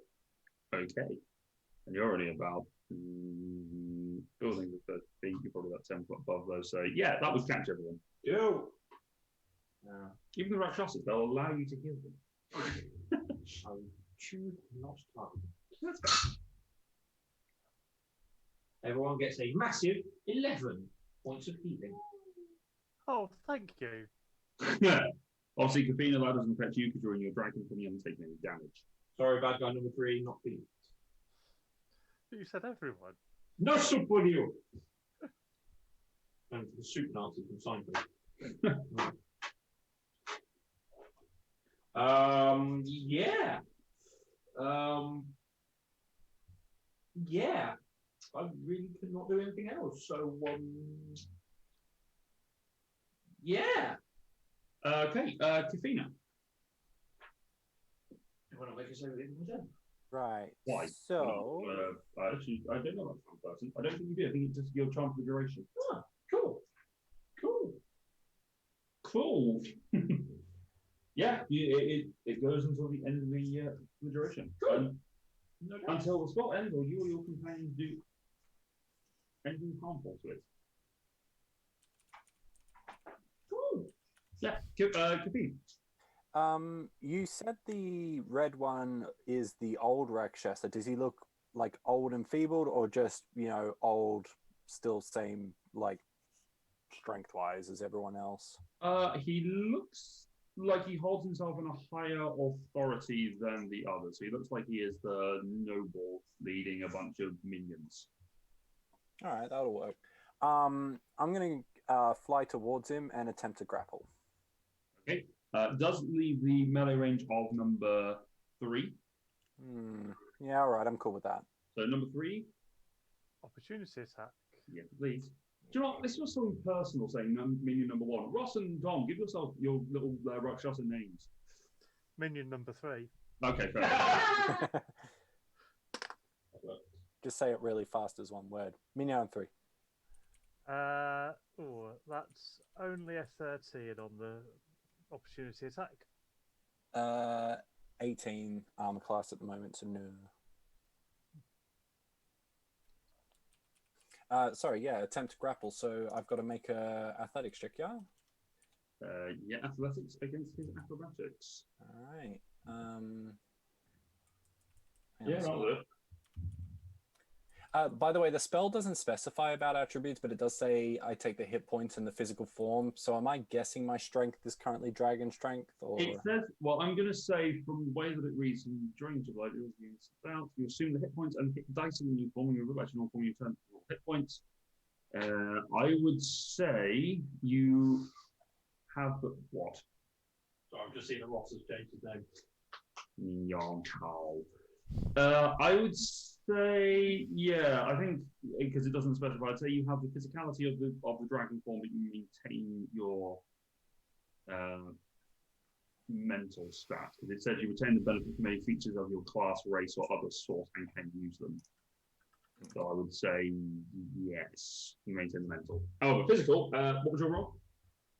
I haven't rolled anything, sorry, because that's what I was trying to figure out. Whether I only rolled a 5 anyway. It's probably going to matter because the dragon has +4, but I only have -2. It's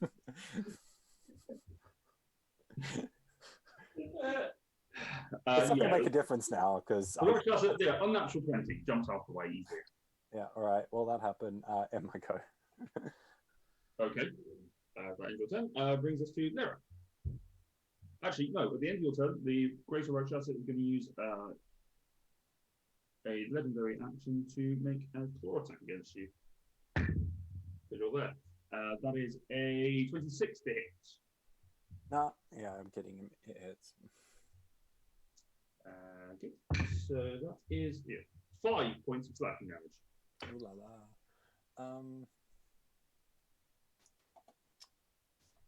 Lyra. You're muted.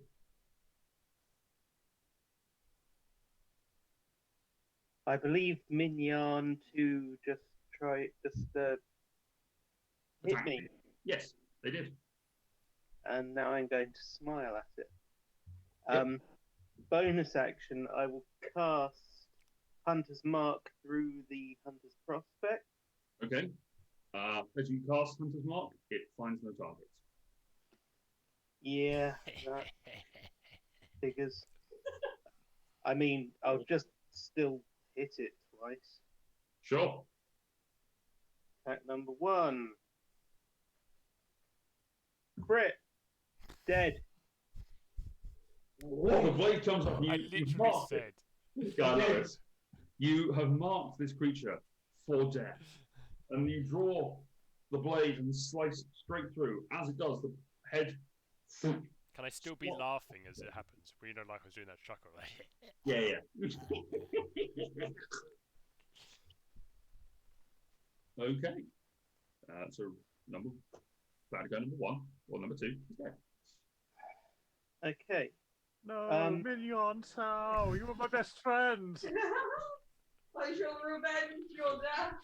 Now, everyone else is considerably above me. Everyone is above me, yes. And everything I have that can sort of raise my elevation is bonus action, which I've already used. Yep. So I will end my turn. Alrighty. The end of the turn, Greater Archmaster is going to use another claw attack against Kiphina. Natural 1. Alright, it's now his turn. Let's see if he gets his fail. Yes, he does. Everyone make a wisdom saving throw for me. Yes, magic. Nope. Fair one. It is the fair one. Ooh, 23. Success. 22. Success. 20. Success. 15. Fail. This is going to be interesting. Yep. Okay, so Lyra, you see the horrifying image again of your sister, your liege lord, coming out at you, taking your family, tearing them apart, the worst fear that you've had. You take 59 points of psychic damage. Everyone else takes 30. And Kiphina, I just realised I need you to make 3 concentration checks to see if you maintain your dragon form, or were you doing it as you're doing? I did it before for the 5 damage, I think it was. Yep. I'll do it again now. Yep.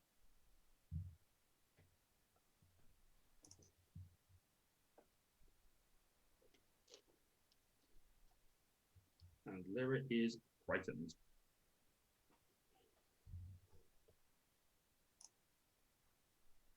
DC's 15 on this one. Yeah, I got 18 twice, so. All right, that ends his turn. Brings us to the lesser Rakshasa that is left, so none but Silica isn't available for this fight. Rock Shakira, it's your turn. Same as last time. I will try to claw Leela. The charm has gone, unsurprisingly. Does an 18 hit? That is mine. Then it hits. Damn! My shield? Have a reaction to that? You have got your action if you want to cast shield.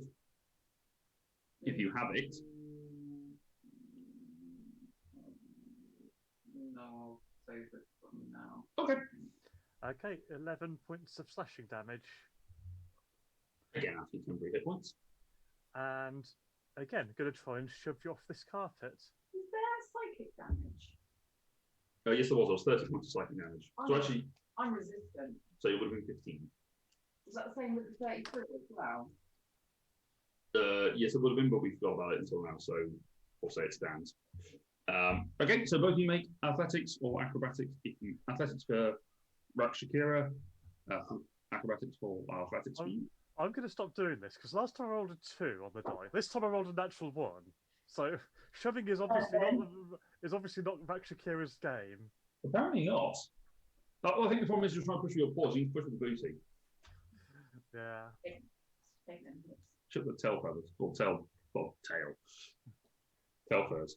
Alrighty, that ends you. I like that I've written Rakasha. Rakasha. Alright, Leela.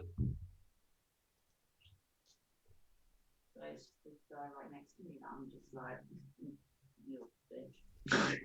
Yes, bitch. And the Rakshasa's there as well. Yeah. Ross enjoyed that if no one else did. I will. Well, seeing as he keeps trying jumping, You're going to kick him in the nuts. it's like like a reaction. It's an attack. Kick him in the crotch and run. Actually, I need you to make a concentration saving throw. I just remembered you need to see if you maintain concentration on magic weapon. Andre.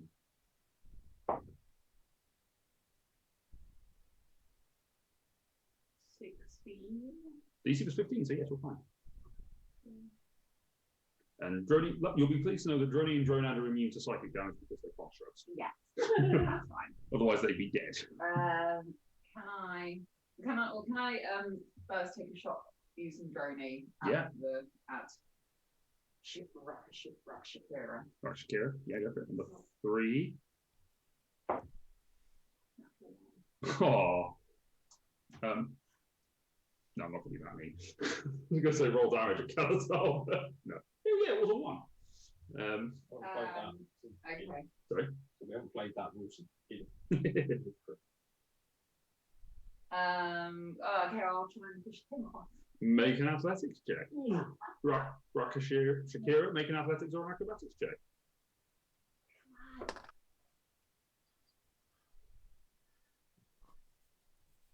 Seven. 14. So the halfling pushes. Goblin! The No, gnome! gnome, sorry, I forget. No. The gnome I forget. pushes at the waist of Rocket Shakira. Tries you feel claws dig into the carpet for a little bit and then but Hey, that's new! I just got this! it's very much it's a Lion King, it's Mufasa being thrown off. The path pointed the wrong way. You fall 40 feet. 6, 7. Take 10 points of bludgeoning damage. 10 points. Okay. That's your action. And you are now prone on the ground over here. Actually, no, you're probably here. A little bit further across. That's your action bonus. You're going to move? Or you just... Yeah, I'll move the carpet kind of. No, not down. No. Like, sorry. I did that way. Oh, I see. Away. Yeah. You pointed that way, which was... Yeah, forward. sorry. Because if you were sat here, that'd be that way to you. Gotcha. Okay. All right, that is you done, Kaltar. The only one you can see is the big one now. Is the... The only one I can see is the big one. Is the daddy. Good. I'm going to flourish my cloak. Make your attack roll. For a 7th level guiding bolt. Oh no. No, 8. 9. Ooh. That's all your charges, I assume. 80. All but one. I can't wait for it to miss. All right. Here comes the one.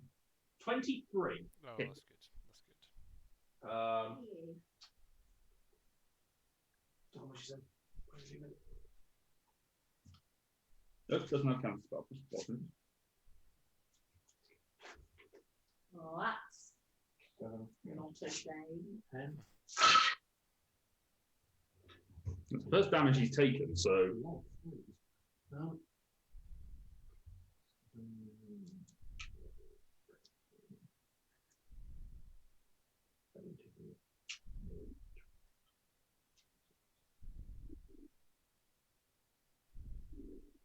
See.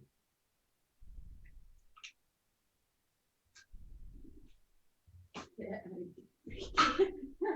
Don't hurt yourself. 38 points of damage. Points of radiant damage. Okay.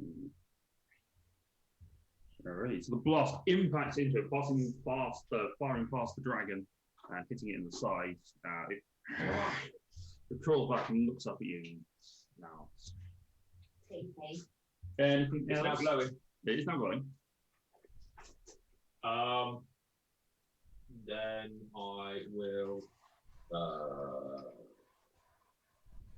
No, it's not to do anything else. I think. No, I can't. Okay. Yeah, that's my turn. Alright. End of your turn. It's going to use 2 legendary actions. Kiphina, your turn. Did it look like that blast from Kelatar took a good chunk of its health, or not much? It did some damage. But not like 50%. He's not in bleeding state. No. Cool.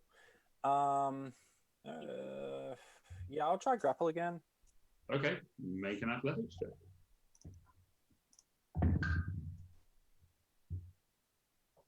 Oh, come on. No, 11. Nope. Dodges up way. All right, my turn done. All right. Lyra, you're up.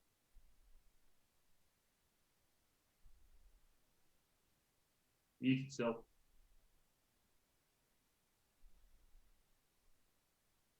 Can I see the Greater Rakshasa? No, currently you can't. is the roof in the way or is the carpet in the way? The roof and the dragon. So the walls are 30 feet up. So from where you are, you can't see the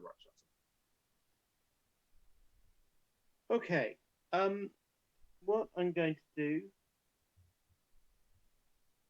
I hope, bonus action.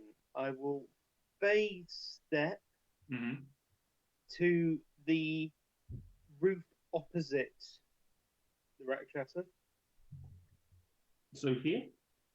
Yeah, that will do. Okay. And actually, I will then shoot him twice with my bow. Okay. Make your attack rolls at disadvantage. Why at disadvantage? You're frightened of him. Huh. Fair enough. Good point, yeah. Good point.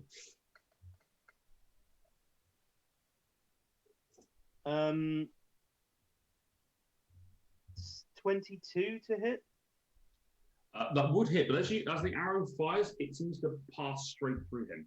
It is a magical bow. I'm aware.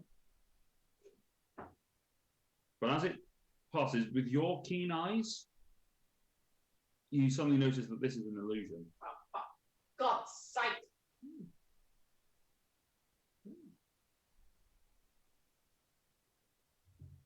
There are no other visible targets.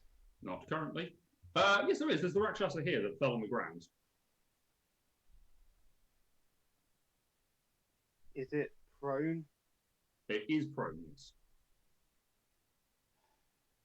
Oh, try shooting that one as well. Okay. Rakshakira is being shot at. Disadvantage because it's prone. And because I'm still afraid. That's a shame, that's another crit.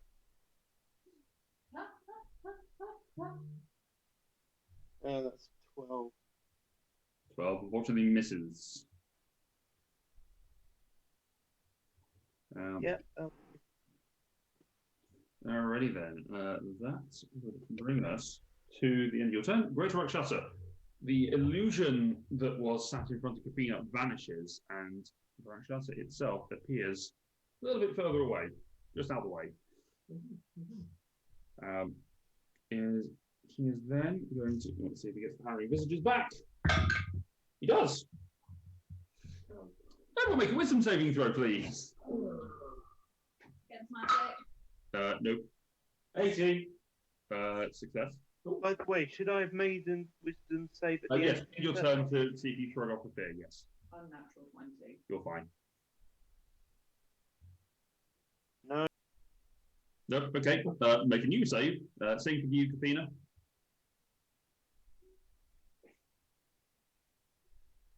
13. Okay. Oh dear. Kiphina? Why is it not? Oh, it is. I miscounted. 8. 8. So Kiphina and Lyra, you both take 60 points of psychic damage. 60. 60, yes. Oh. Lyra's down. Okay. And make a Constitution saving throw. I don't think you're going to make this, Jared. Yeah, I don't know if I. Wait, I still have my. There is a possibility if I crit and roll a d10. So let's go for this. If so, the first one gets me a 19 because I have advantage when I do this. No, okay. The second one was terrible. So yeah, even with a awesome plus 10, I wouldn't get. Oh wait, no. DC would be 30. Yep. So no, human. Okay. Drouthy now. Drouthy, you fall prone. Actually, no, even I'm prone because you are on the thing standing up. So you are there, but you are horribly injured. On the plus side, it sponged the damage, which helps. Yeah, that's but the main. You are frightened of it. Lyra is down, and you two take 30 points of damage. You take 15. I am 1 hit point. Oh. Did you have your relentless endurance? Yes. That is why I'm on 1 hit point. Okay. Rakshakira. Okay. I think this works. I'm going to just cast fly without even bothering to get up, because then I could just sort of levitate myself up. Yeah, I don't know. So I'm going to be going up, and then I'll spot that Kiphina is on the roof and prone, so we'll go over and slash at her, presumably with advantage. She's prone. I'm not prone. She's not prone. Okay, just slash at her then. Yes. Wasn't Yeah, it she was. action to cast fly? That's It good. is, yeah. Yes, it was. Okay, I will just be in melee with her, and I'll move round so I'm not against the edge of the roof, because I've learned a little bit from my fall on the carpet. Oh no, the bad guys are intelligent. They're learning. Okay, I'm done. That is your turn. Brings us to Leela. Leela. Oh, wow.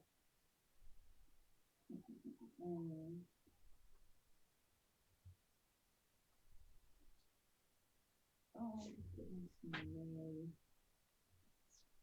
So, do I know that the big bad is an illusion?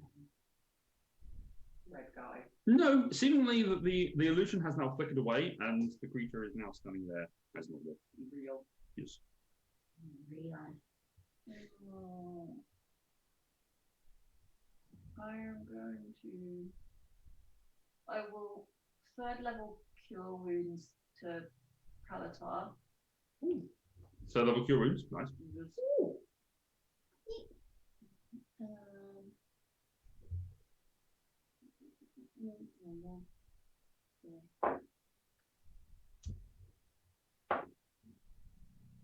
And 15.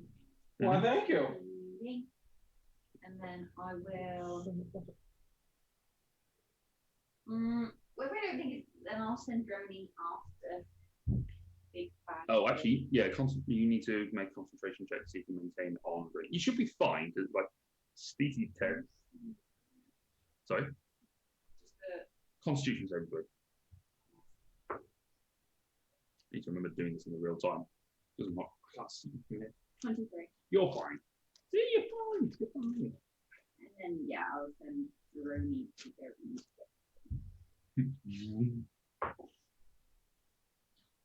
16. Just, well, doesn't just miss. It misses by 2. Okay. Droney, did you add the +1? Yeah. Oh, okay, It's fine. usually a +11, but it's. +12. Yeah. Shot fires and it just steps to one side. Okay, that ends your turn. That would be at the end of the turn. He's going to use. He's going to wait until Telatar. You're up. I am now out of this one, basically.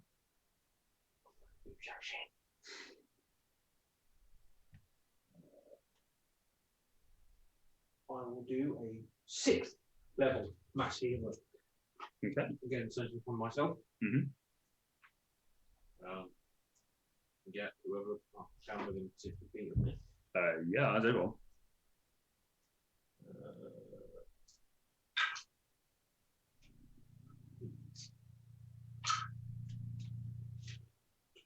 17 points of healing. So Lyra, Kiphina, Kalatar, and Leela each get 17 hit points. And that will be the end of my turn. Alrighty. At the end of your turn, it's going to use 3 different actions. It's going to cast Suggestion on Kiphina. Oh. And says, Counter? yeah, if you want to. One of you can. No. Then fine. What are they going to try and do? You don't know. Actually, you know what? Actually, shout out counter spell to sort of override the command. You just hear him say, "Don't bother, hurting my friends. Hurt your friends instead. Hurt them. Blast them out of the sky." Nope. But Kiphina just go, "No, no." Nope. Actually, at this point, for the hell of it, roll a wisdom saving throw, Kiphina. All right. For the hell of it, there's a reason for this. Oh. Yeah, it's bad. 9. 9. Cedric, your scrying spell has finished at last, and you are. Yay! Now just to try figure out where they actually are, and then Yeah. make their way there.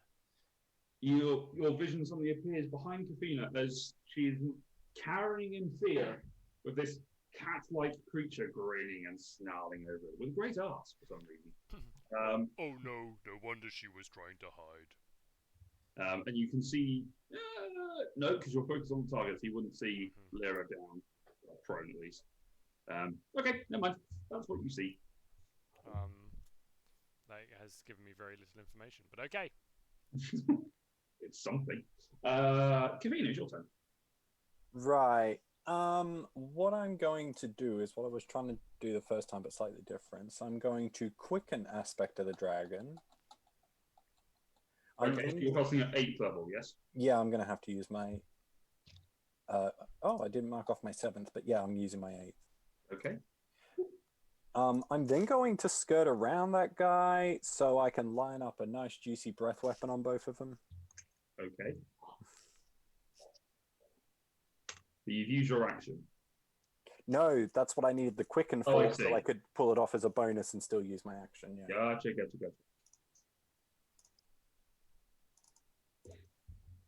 And this is poison cone, yes? Yeah, 30-foot cone. Okay, con save, yes? Yep. Yep. 17. That'll save. 9. That'll fail. So let's see what this roll is. Yay, 41 poison damage, which obviously half if you save. Yep, so done. 21. Yeah, but you don't get poisoned from it. Okay. Nope. That's my go. Alrighty. Do you get poisoned if you failed to save? No.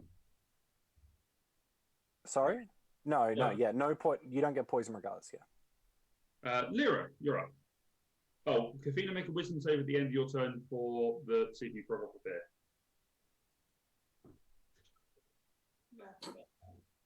12? Yep. Lyra.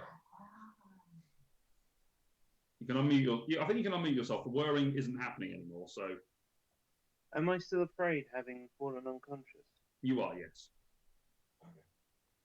Okay. Petrified. I'll stand up and try and shoot. Turn on Planar Warrior again, because that will have turned off. And try and shoot the Greater Rakshasa twice. Go for it. First shot. At disadvantage because you're frightened. Yes. 19. Hits. And you are good. Oh, it's good. Oh, yeah, you're good. That's very good.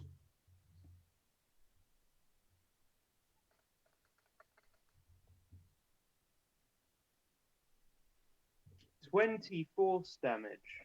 Oh, boy. Okay. You looked at me. Piercing. Sorry? That is... Oh, no, it's not piercing. It's force. Force damage. The downside of playing a warrior. Yeah. Oh, still hurts. Second attack. Uh-huh.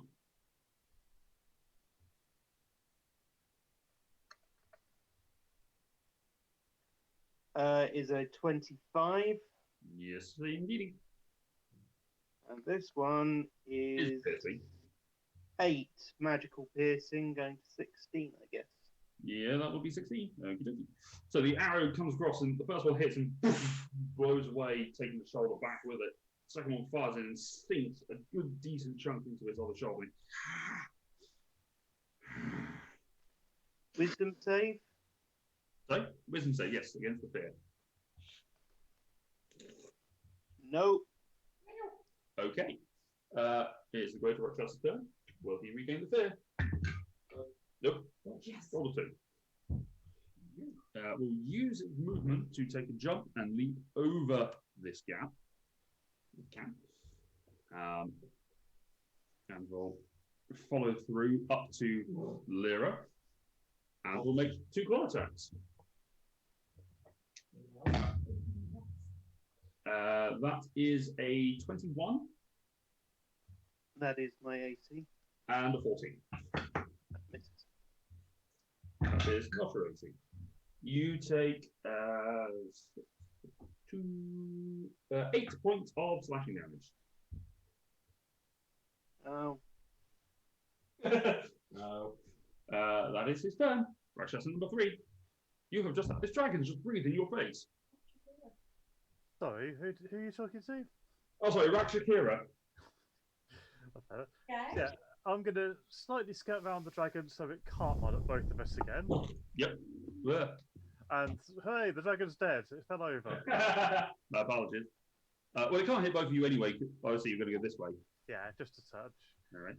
And then I guess I'll try to claw the dragon. Okay. Phrases you can only say in D&D. I'd like to claw the dragon. Claw the dragon. 15, Nope. 23. Yes. You okay? For 8 slashing. And con save DC 10. I can't imagine you're going to fail this one, but I'll have to do it. Yeah, pass it on the first one. Yeah, no worries. Okay. I'm done. All right, end of the turn. Legendary action going to Core Lyra. For an 18. miss. Carry on.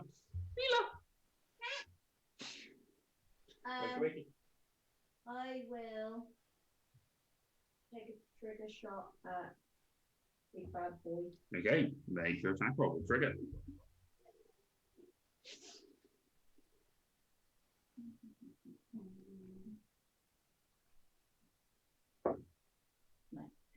No? 14. Misses. And I'll take the shot with me. Come on! 24! That hits. Finally.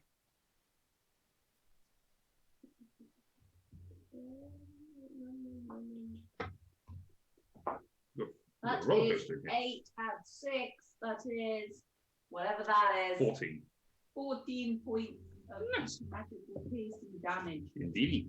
So you fire off a trigger and it steps out. He goes, okay, cool. All right. And I shall stay around. Okay. All right, counter. Let's know what my ceiling word. Okay. Yeah.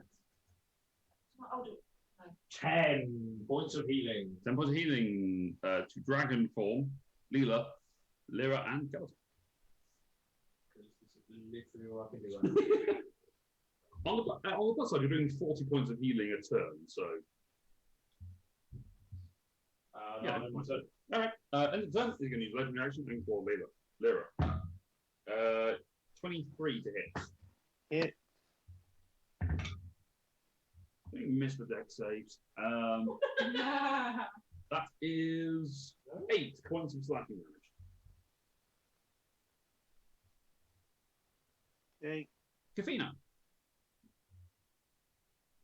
So sorry, need to check. When it says breath weapon recharge 5 to 6, Roll a d6, and if you get a 5 or a 6, you can use your breath weapon again. I thought that was it.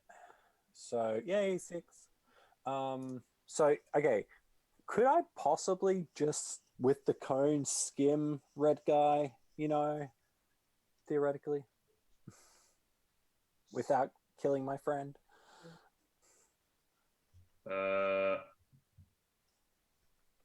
In order to get into a position where you'd be able to, actually no,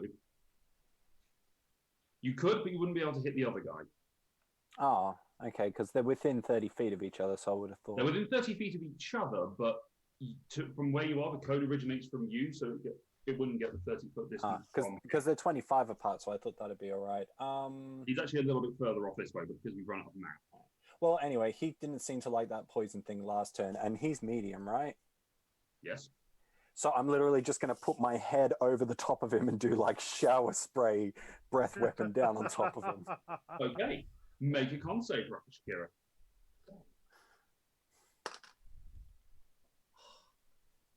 And this is why I like the D&D Beyond dice more than my real dice. 10. Yeah. Damage. This is gonna hurt. That was a lot of clicking. 12 clicks. 39, both below average. So, Okay, still up. oof. End of your turn, make a wisdom saving throw for the fear, Kiphina. Oh, come on, 8. Alright, and at the end of your turn, final legendary action, claw Lyra again. Nope, that's a 4. Lyra, your turn. Okay. With Mithralis to attack. Uh-huh. Disadvantage. Yep.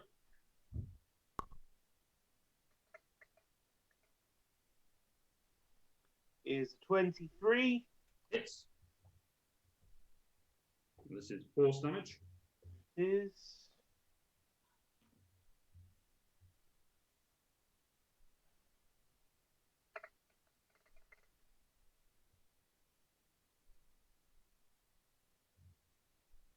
29 force damage. Damn, son. Alright. Second attack. Yep. Natural 1. Okay, so the first one you cut a deep gash. The second one you come in and you forget where the hands are. The paw comes in and just holds the wrist, stopping you from coming in. I'll stay where I am. As you bring that, actually, what probably doesn't help is that as you go to swing that shot, a voice pops into your head. Cedric. I've just seen that Kiphina's in trouble. Where are you? We need to find her. That's takes your blade away as he just catches it.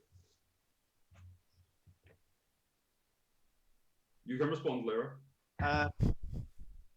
Bit busy. We're making enough noise. These are dragon. Okay. Wisdom save. Yes, please. Come on. No, 16. Oh, that fails. That was 3, so that didn't work. He is going to attempt to use his plane shift on you. That is a 28 to hit. Make a charisma saving throw, Lyra. 12. As he reaches out the paw on your hand, on your wrist, and then grabs onto your chest. Goodbye. And throws you, sending you blasting backwards, throwing you through the planar barrier. Sensation you're familiar with, but not with this much force. Lyra is gone for the moment. Good thing I got my message off when I did.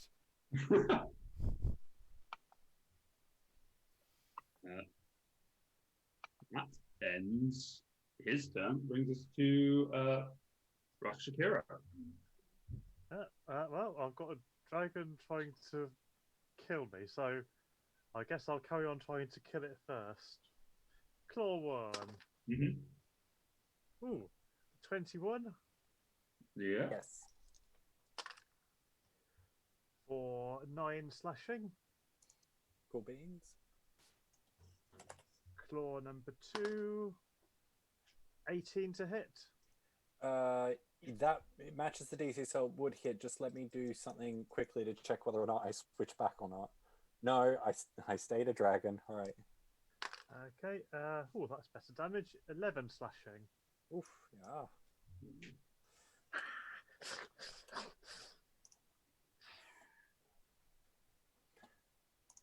Alrighty.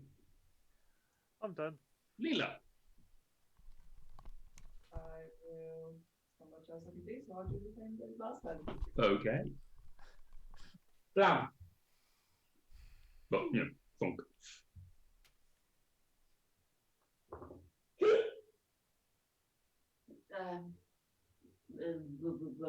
Yes, 31. Yes. So that is 8 points of Doubled, because he's vulnerable, because you're a good creature. So 16, yes. He is vulnerable to piercing damage from good aligned creatures. And as we discussed, you are chaotic good. Yes. I didn't die. Oh dear lord. Yeah, I know, right? I know. And then Brony. 21. It's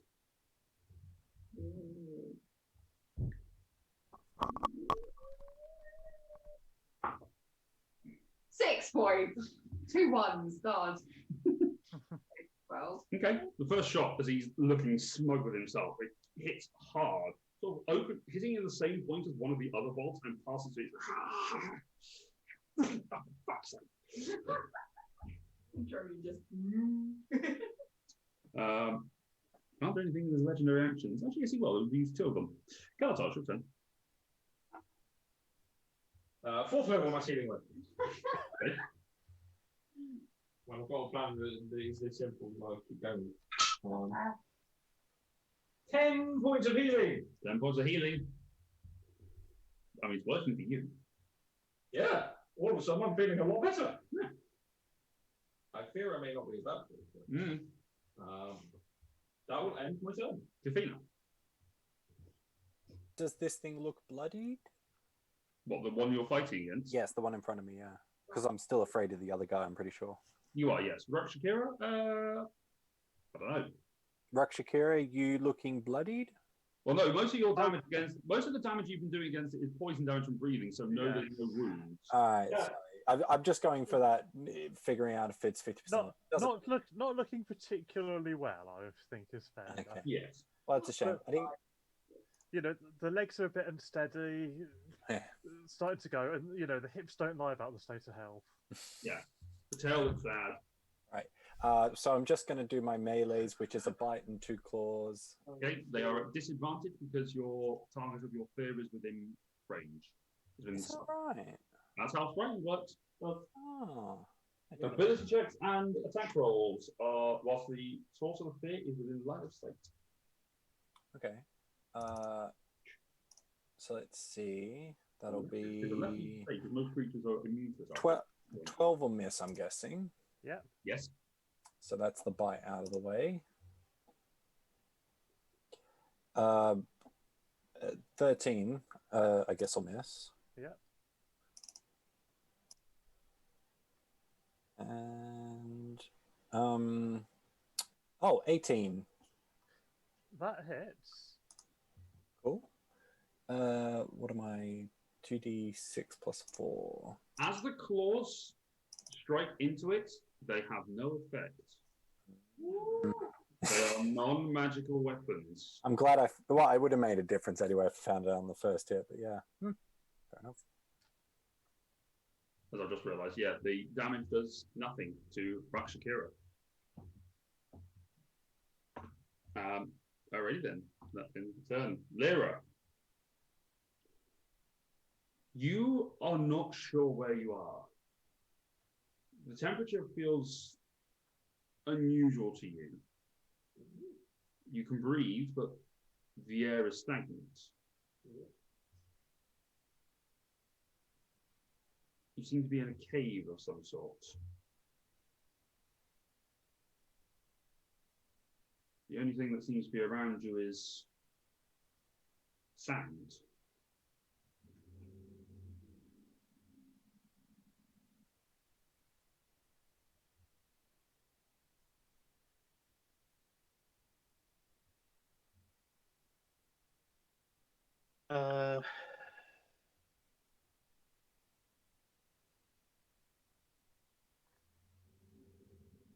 There's am I in a like a dead end of a cave or something? You can't see far enough in either direction to see whether you're at the end of one of. You're sort of in the middle of it, but you can't see either end at the moment. Right. Make a perception check for me.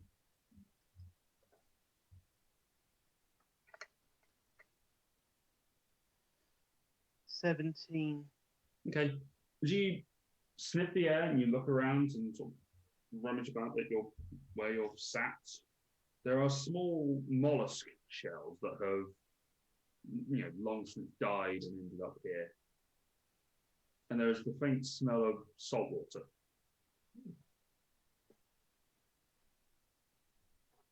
Right. I will cast Pass Without Trace again. Okay. And start moving stealthily in the way in which the air smells freshest. Okay. I mean, there's one way where you sort of take a couple of steps and that salty smell gets stronger, or there's the other way. I'll go towards the salty smell. Okay. You head towards it, and after that is pretty much your turn. We will come back to there at the end. The Rakshasa has moved from being over here and is actually over here now, thanks to its misleading escape ability. Let's see if it gets its spear back. No. It's like, 6-2 you did. Okay, it's going to cast Fly on itself. Because it's fed up of being shot at a distance. It's going to fly up to Leela. Can't do anything. That's the end of its turn. Rakshakira. Okay, well, I've still got a dragon in my face, so Rather carry on. inconvenient, isn't it? Carry on trying to claw it. Okay. 18, which I believe hits. Yep. Does the dragon isn't paying attention? 10 damage to the dragon.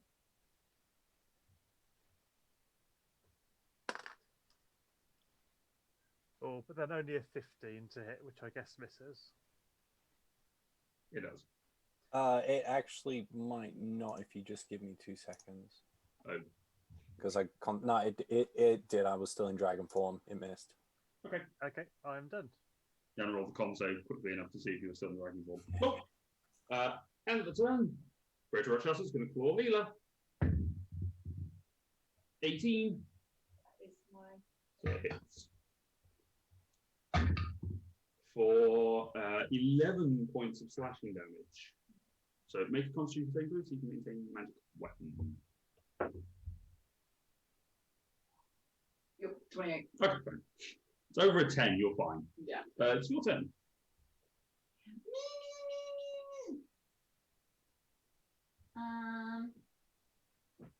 He's so close to me.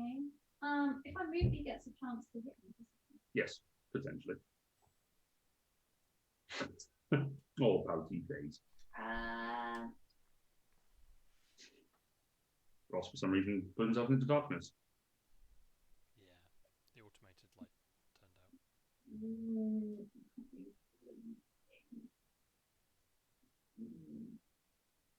Cedric is in the dark about where this fight is.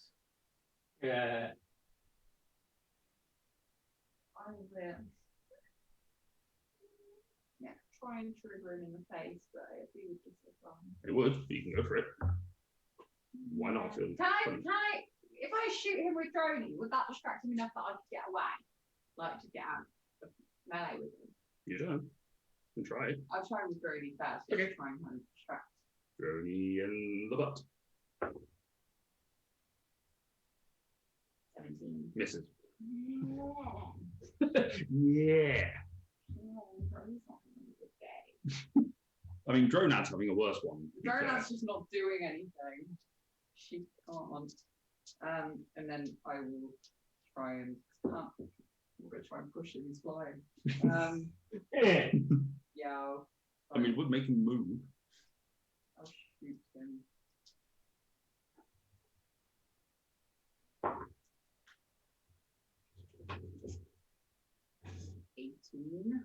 Just hits. Point blank shot. Almost kind of hope so. Yeah, I know. It's one of the weird things. Crossbows are a little bit better because they well, at least yours is automatically reloading. But a longbow, you would just all go, nah.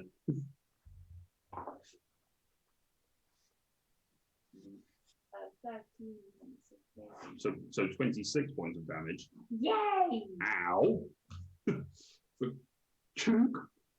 Crossbow goes off. And, might try and move away. That's my friend. You try and move? Yeah, I don't want to. Okay. As you try and see if he maintains concentration on the fly, he does. I roll a 13 plus 4. All right, as you go, he's going to attempt to grapple you. So make an acrobatics check. Try athletics to see if he. If he does. Even if I stick shield up for you. Yeah, because it's a grab. It's a dirty check. A what? Athletics or acrobatics? 9. 9. I rolled a 10 naturally, so That's 5. for a total of 12.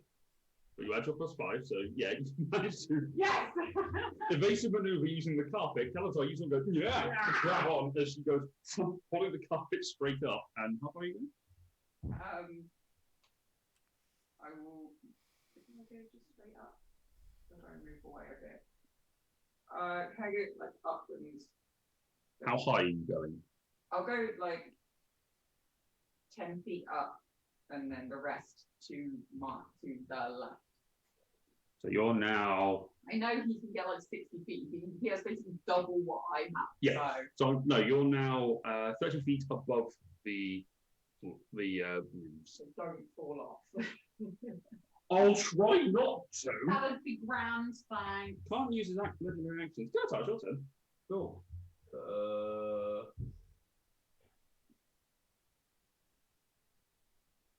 Yeah, I'm a mile away from everything. Oh. I like how we've moved off the map, but I've still kept it on the table. All right. That's happened to me so many times. Yeah. Right, it's just gone off the map. It's like, but I proved it. How's Leland looking? She's fine. Okay. Droney would have had to come a bit further this way to get the shots, but it's fine. What do you mean? No, actually, no, Droney's got quite a bit of range on that. 120-foot range on that. In which case, fucking fine. Come at me, bro. Oh, wait. You are with him. I will. With him. Yeah. Kelso is going to. Yeah. Kelso's turn will be spent kind of screaming and saying, "Can you warn me the next time you're going to do that sort of maneuver?" Sorry, he God. was gonna try and grab me. Kiphina, your turn. You're currently muted, Kiphina. Sorry. No breath weapon. Right. Grapple. Okay. Athletics versus acrobatics.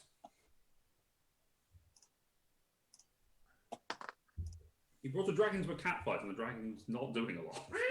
Crit. Oh, I crit as well, but you're probably going to beat me still, because that's a 23. Well, 24. Oh. Dun, dun, dun, dun, dun. Flying up in the air, holding the enemy. Okay, you fly up. How high are you flying? My full movement, which is 80 feet. Okay. You fly up 80 feet.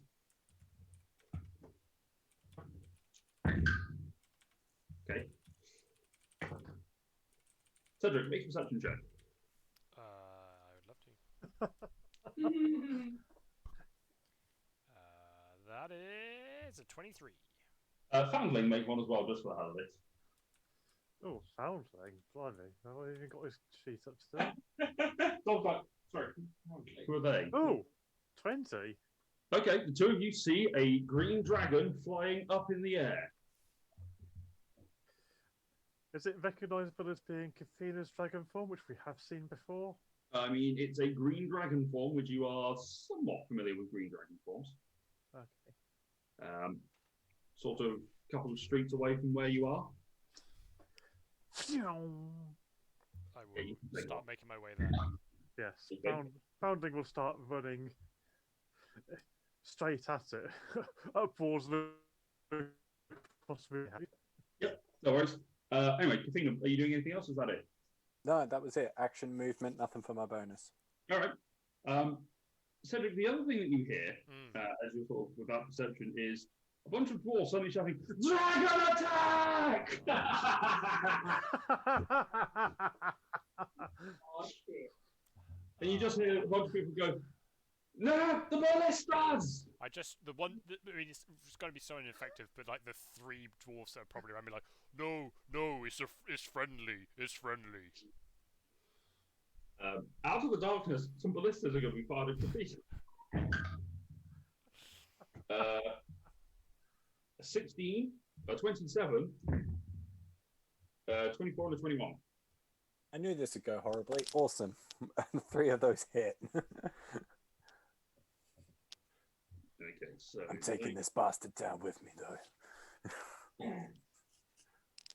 I go down, I'm taking everybody with me. Okay, so from the combined attacks, so the first one would be that would be a 20 total. Okay. The second one is 21. I'll do the damage in a sec after I figure out if I switch out a dragon. So not on the first one. I think I am on the second one. Hang on, how much damage was it? 21. Oh no, fine on the second one. And the third one is 7. Is another 20. And I'm fine on that one too. I made all Okay, of them. so 52 points. Sorry, plus 9. 61 points of piercing damage to your dragony form. That's most of it. It's down to 37 now. That's rough. Yep. Lyra, you are still within your team. You can keep going. Yeah, keep going. Yeah. We'll just come to Lyra at the end of it. It'll be easier. Rakshasa. No. Flies after Lyra. Or Lyra even. No. Flies after Lyra. Yep. That's impressive. Oh no. To be fair, he knows where she is. Doesn't get his fear thing back, which is depressing. So he's going to reach out, grab Leela, make an acrobatics or athletics. Ooh. 8. 19. Grabs you and just throws you back, yeeting you off of the thing. Okay. When did it feel like I'm going to land? You're being thrown. Basically, it's a shove, but in reverse. He just pulls you back. So you're moving 5 feet, just falling straight down onto the. So I feather fall. Yes, you can. You just. Actually, no, you can't. You use your reaction to add +5. Not in your turn. No. Oh. You grab the piece of feather and you go. Oh. You take 11 points of fall damage. He's then going to. So you're now down there. Make a Constitution saving throw, see if you maintain magic weapon. Draw. Sorry. So no. Okay, so drawing is no longer magical.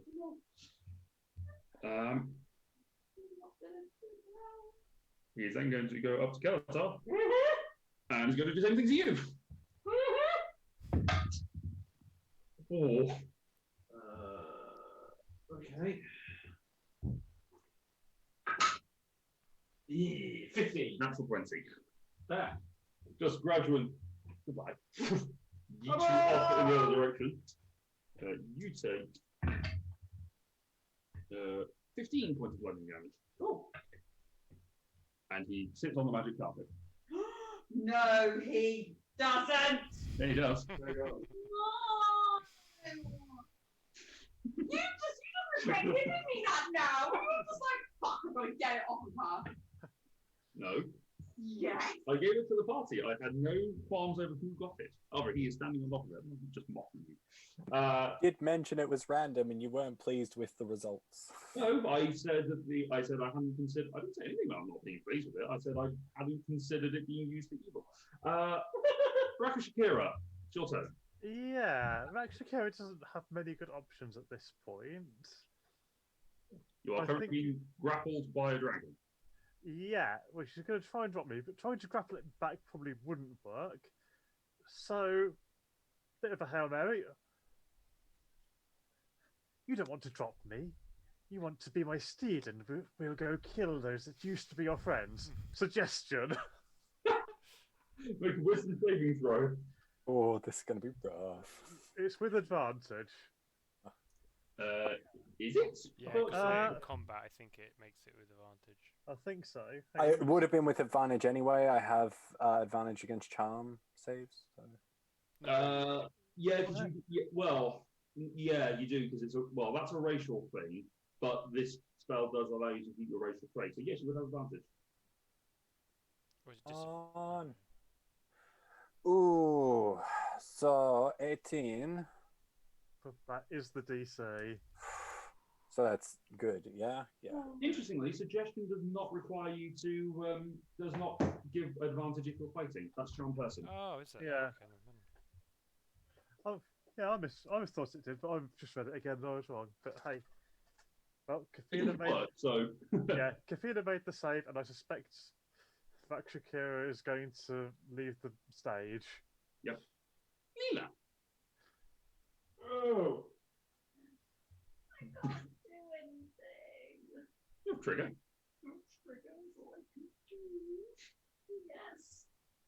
Trigger. You got anything that you can do to yourself to give yourself more attacks? Yeah, but that's one spell. One. Yeah, but yours. No, because haste gives you an extra. So with your ability, lets you cast haste as a bonus action, Yeah. which gives you your normal action. Yeah. Yes.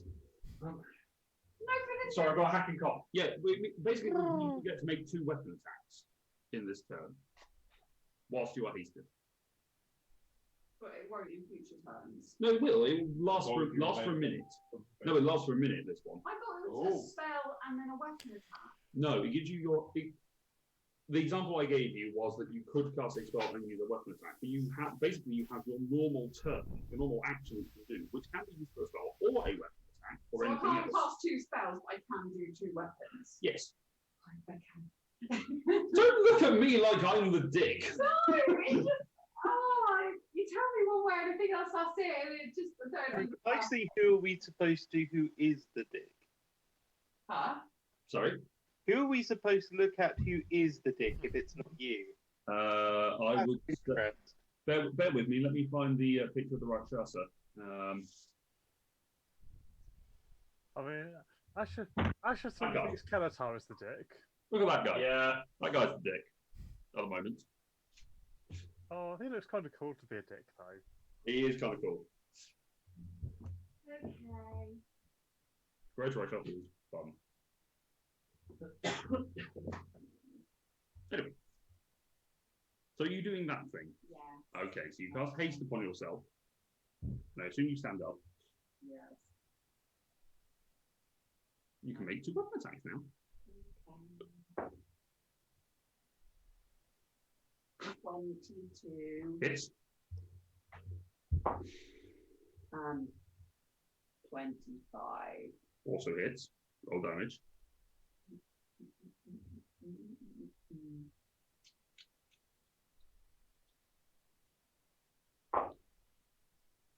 Mm, 12, 11, 23. So 46. How do you want to defeat this Rakshasa? I'm like, that's my carpet, and I was just like,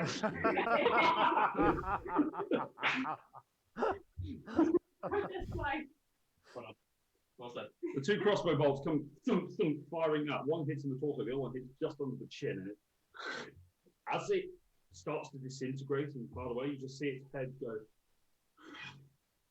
just lock eyes with you at that sort of hideous angle before it snarls upwards and vanishes. well, that wasn't creepy at all. Come here, carpet, come here, come back. Can't just stay there. Yes. No. Based on my role earlier, Yes. will I know something extra?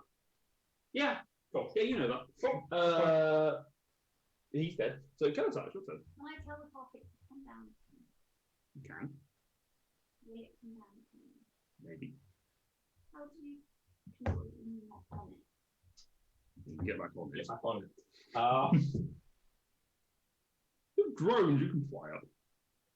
I can't fly out. I'm going to use healing word Okay, on myself. fair enough. 7. Okay. Because, yeah. Yeah, that's my turn. Alrighty. That is then Kiphina. A double movement that goes action dash straight up. Okay. That's my turn. Alrighty. They have reloaded the ballista and they are firing at you again. So it has a range. I didn't manage to get out of range with that extra 160 feet of movement. No, these are stupid ranged ballistas. Damn. They are a disadvantage this time, though. That's So what's literally written on the stack block. Stupid Yeah. range. I mean, if you're gonna get any old ballista, get the stupid range. Yeah. okay, those fell. 10 That's a gold, hard selling point, though. 10 gold upgrade. So the ballistas all miss you because of the flight you're going at. But it's actually you're up in 30 feet, so it would start coming back towards you. However, the mages of the area do see you. They are going. I need you to make 3 dexterity saving throws. Oh no. Okay, hang on, I'm more than 200 feet off the ground. Yes. They have Okay, they have watchtowers in the ceiling. They live in an underground city. They have got I forgot we're underground. That is So, a thing. Ah, yeah, that was dumb of me. Hopefully the spells will hit the Rakshasa too. So what am I doing? What's It's a Rakshasa, it's immune to spells. Oh yeah, well Fee still doesn't know that. Dex saves. How many? 3. Okay. First one is a 11. Oh wait, sorry, I've got to. Damn it, no, I've got to add the dragon dex, don't I? Sorry. Oh, he's got the same dex mod as me. That helps.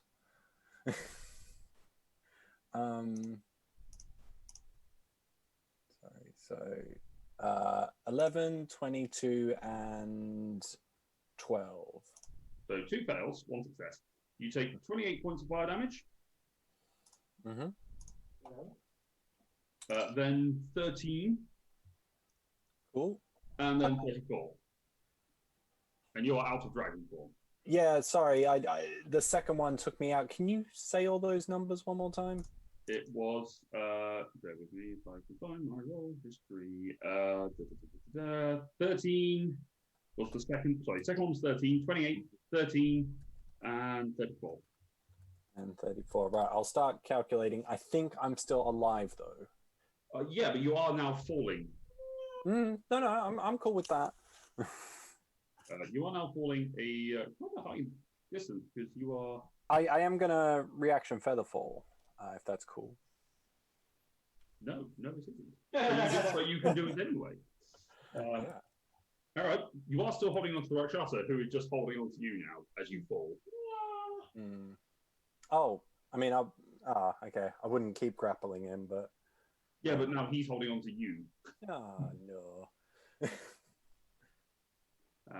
Okay, so that is your turn. So you're now floating down 60 feet around from 200 feet up. All right, that is the Rakshasa's out of the way. Rashkira.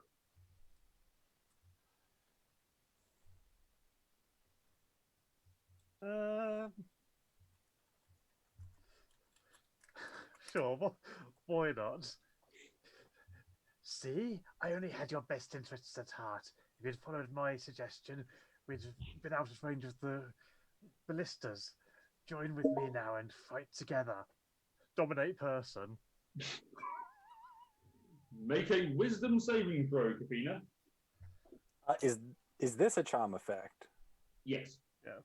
Oh, come on, advantage. Help me now. Crit. Okay.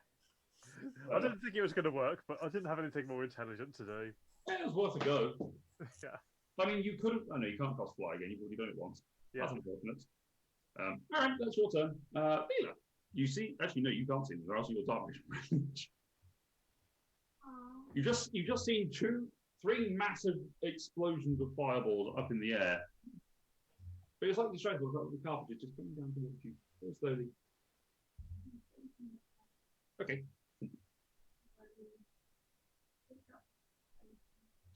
Okay, go back over to Skeletor. His feet come off. That's all right. Okay.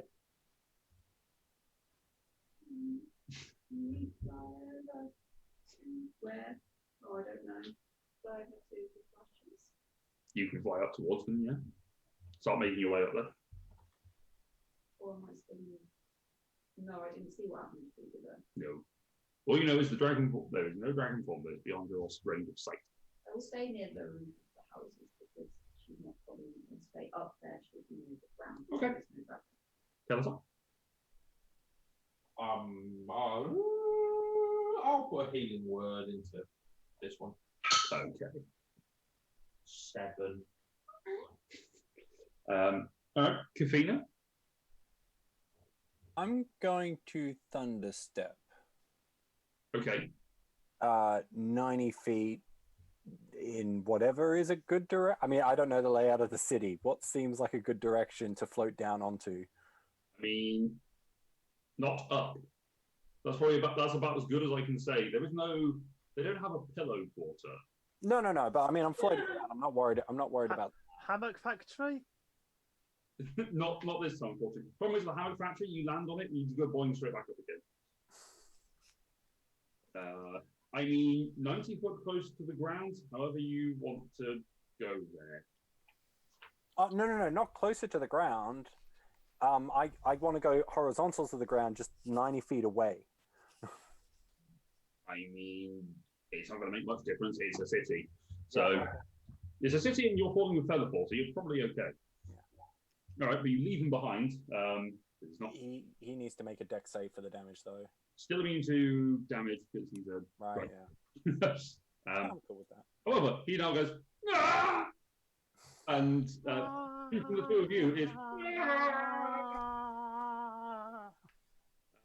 How many hit points is Rashikira on? 20. Yeah, Rashikira is dead. Yeah. Killed by gravity.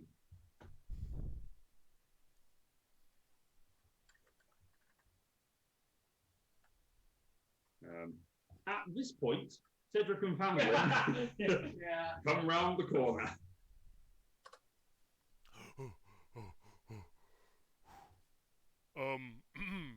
Where are the bad guys?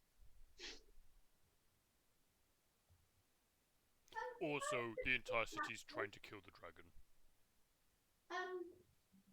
The dragon was saved. Yeah, I think it's okay. But the bad guys have gone. Lyra's also gone. We don't know where. Oh. Right. Who are the bad guys? It looks like. I don't know. I'm going to turn the combat cam off, Ross. Just, Yep. They look like weird cat people. I believe, from my reading, that they were all creatures known as Rakshasas. And Leela, you know that horrifying gaze that you got from Big One? Mm-hmm. Stories tell that if a Rakshasa is not killed on its home plane, whoever kills it will be hunted down. So when he's feeling a bit stronger and reborn in his own home, he's going to come looking for you. Wow. Sounds great.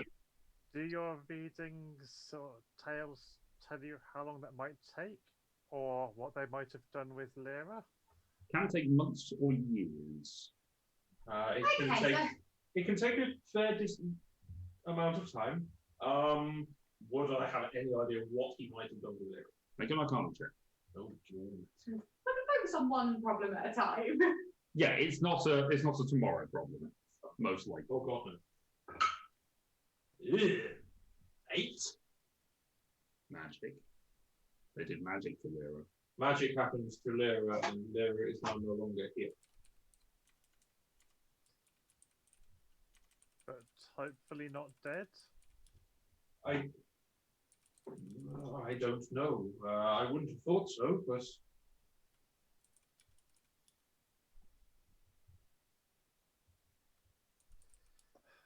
So we found Kiphina, but we've lost Lyra. yes. And we don't know where. All right. Rat splatter. I mean, it's the combination of on my screen of Rax Platera next to Gom. Oh, God. And we don't know where they've gone. She's gone. No.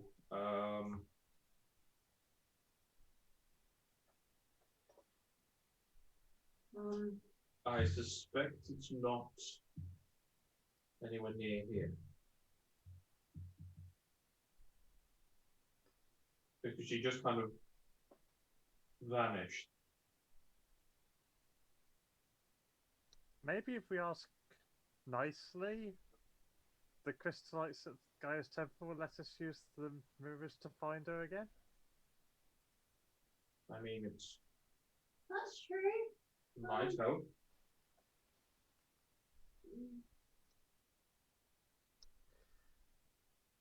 Unless anyone has any better ideas.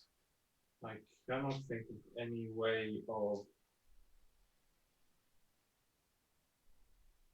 finding her. How about you, Leah, then, or Kiphina? Did you know that? Kiphina's not there.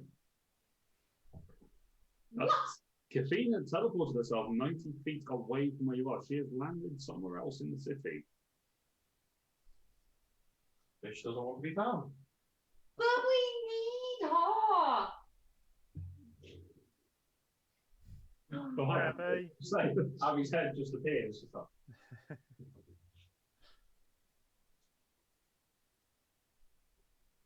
Which way? Where did you see her last? who? Kiphina. She went that way. I was just pointing up to the ceiling, but she went that way out of sight. Then there were several explosions, and that was the last I saw of her. We We might have lost Kiphina as well. No, she's probably dead. That's what I was implying. I mean, to a certain extent, if Kiphina went out in a massive explosion, it kind of seemed apt. Did you at least find out why we were having so much trouble finding her? No, she decided when she took one look at me, she ran away, turned invisible, and then these Rakshasas appeared. So we haven't even had a chance to speak to her, let alone anything else. So maybe it's worth a couple of us taking the blimp. We'll go to the temple to scry, see where Lyra is, and the other group will try and still find Fee. I think if we've learned anything today, it's that splitting up the group is a bad idea. Yeah, let's make a box do that.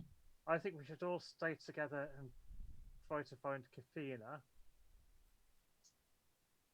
Good plan. Hopefully someone will notice where they last saw a dragon, which may give us some idea. Do you want me to That's right. scribe for Kiphina now to make sure that she hasn't been killed? Sure, why not?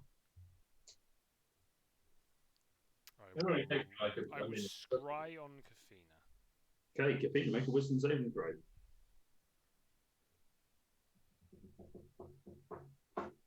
13? Need to be 18. Yeah. So Cedric, you focus in on your scrying mirror, and you see an image appear of Kiphina looking around, Drinking a healing potion. having a quick drink, speaking to a couple of the locals, just like, don't worry, I'm okay. Oh, it's fine. I've just magic experiment gone wrong, and then disappearing off and running into the city. Can I can't see. Can I only really see her? I can't see any of the surroundings. Can I? So yeah. I'll double check. It's sort of very much focused on her. Yeah.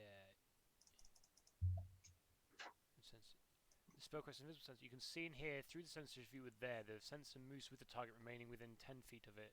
The creature that can see invisible objects sees the sensor. Well, actually, that's the point. The save modifier is a lot harder for Kiphina to save against it because you know her well. Yes, it is. Yes. So it's actually a DC 23 to beat you for any member of this party. Nice. Seeing here, It says you can see. You can see and hear through the sensor as if you were there. Yeah, but your focus is focused on Kiphina. So if you're sort of going from your perspective, you're looking. I suppose Kiphina. It just says. It just says on a failed state, the spell creates an invisible sensor within 10 feet of the target. Yeah. And you can see and hear through it. See and hear through it. So okay, you would be following, but your focus is on her. So if you sort of follow her through, you keep your concentration on it for 10 minutes. She runs in and gets to a particular shop and opens the door on it, and you hear a few of the dwarves say, right, so we're interfere. We've done the first phase of it. We're still trying to work on all the various gubbins that go as part of it, but we're still going. We had to stop for about 10 minutes because there's a dragon attack apparently. Yeah. Yeah. Anyway, is that it? I need to lie down. Oh, that's all. Where are you going? Are you going back to your tavern? She looks like shit right now, by the way. She is like bloody as shit, like dripping all over the place, yeah. You're going back to your tavern, right? I'm gonna have a wash and then I don't know, I'll decide after that. Alright. Freya's Cradle you're at, right? Sorry, I couldn't hear that. Freya's Cradle you're at, right? Yeah. Yeah, that's right. Yeah. On the spell fades. The spell fade just after that. I was tempted to go Freya's and then cut it there, but no. Freya's. Okay, I think I know where she'll be. She's currently staying in. Now I'll be sensible. In Freya's Cradle. Freya's Cradle. Apparently, there's a tavern somewhere. I don't think we've come across that tavern. Yes, so get touching. Bear with me, Tom. I'm double checking what all the various themes of the updated version of the Ranger does. Ooh. Just to remind myself of the stuff. Myself of the stuff. Was there any kind of description on how Lyra got removed by anyone? Did I miss that? All we knew is that she was there one moment and then she just immediately vanished. There was a spell that was cast upon her, was seeing the interpretation, but you don't know what it was. Yep. Okay. I would say the first part of that, Tom, Lyra does not detect anything within a mile. The other one, you do not sense. No, you do not sense any of your favourite enemies within 5 miles of you. But you are able to talk to the fish that you come across eventually. Ish. You are able to communicate simple ideas to a beast as an action and read its basic intent and its emotional state, which for the fish is confused. Surprised they're intelligent enough to be confused. Yeah. There's a few other, crustaceans and things, but from the view of them, because you have come to the end of the passageway and it has flooded from where you are. And there are tide marks along the wall, never getting high above your head height. But there are various creatures, and these look like they are deep sea creatures. They are not attractive fish and such, but you are somehow in an air pocket. You just start going the other way, the way from where you came, back to where you came, further that way. No, just start wandering around. All right. Anything else that you wish to do on this time before we wrap it up? I'll place that into Freya's cradle. You start searching for Freya's cradle? All right.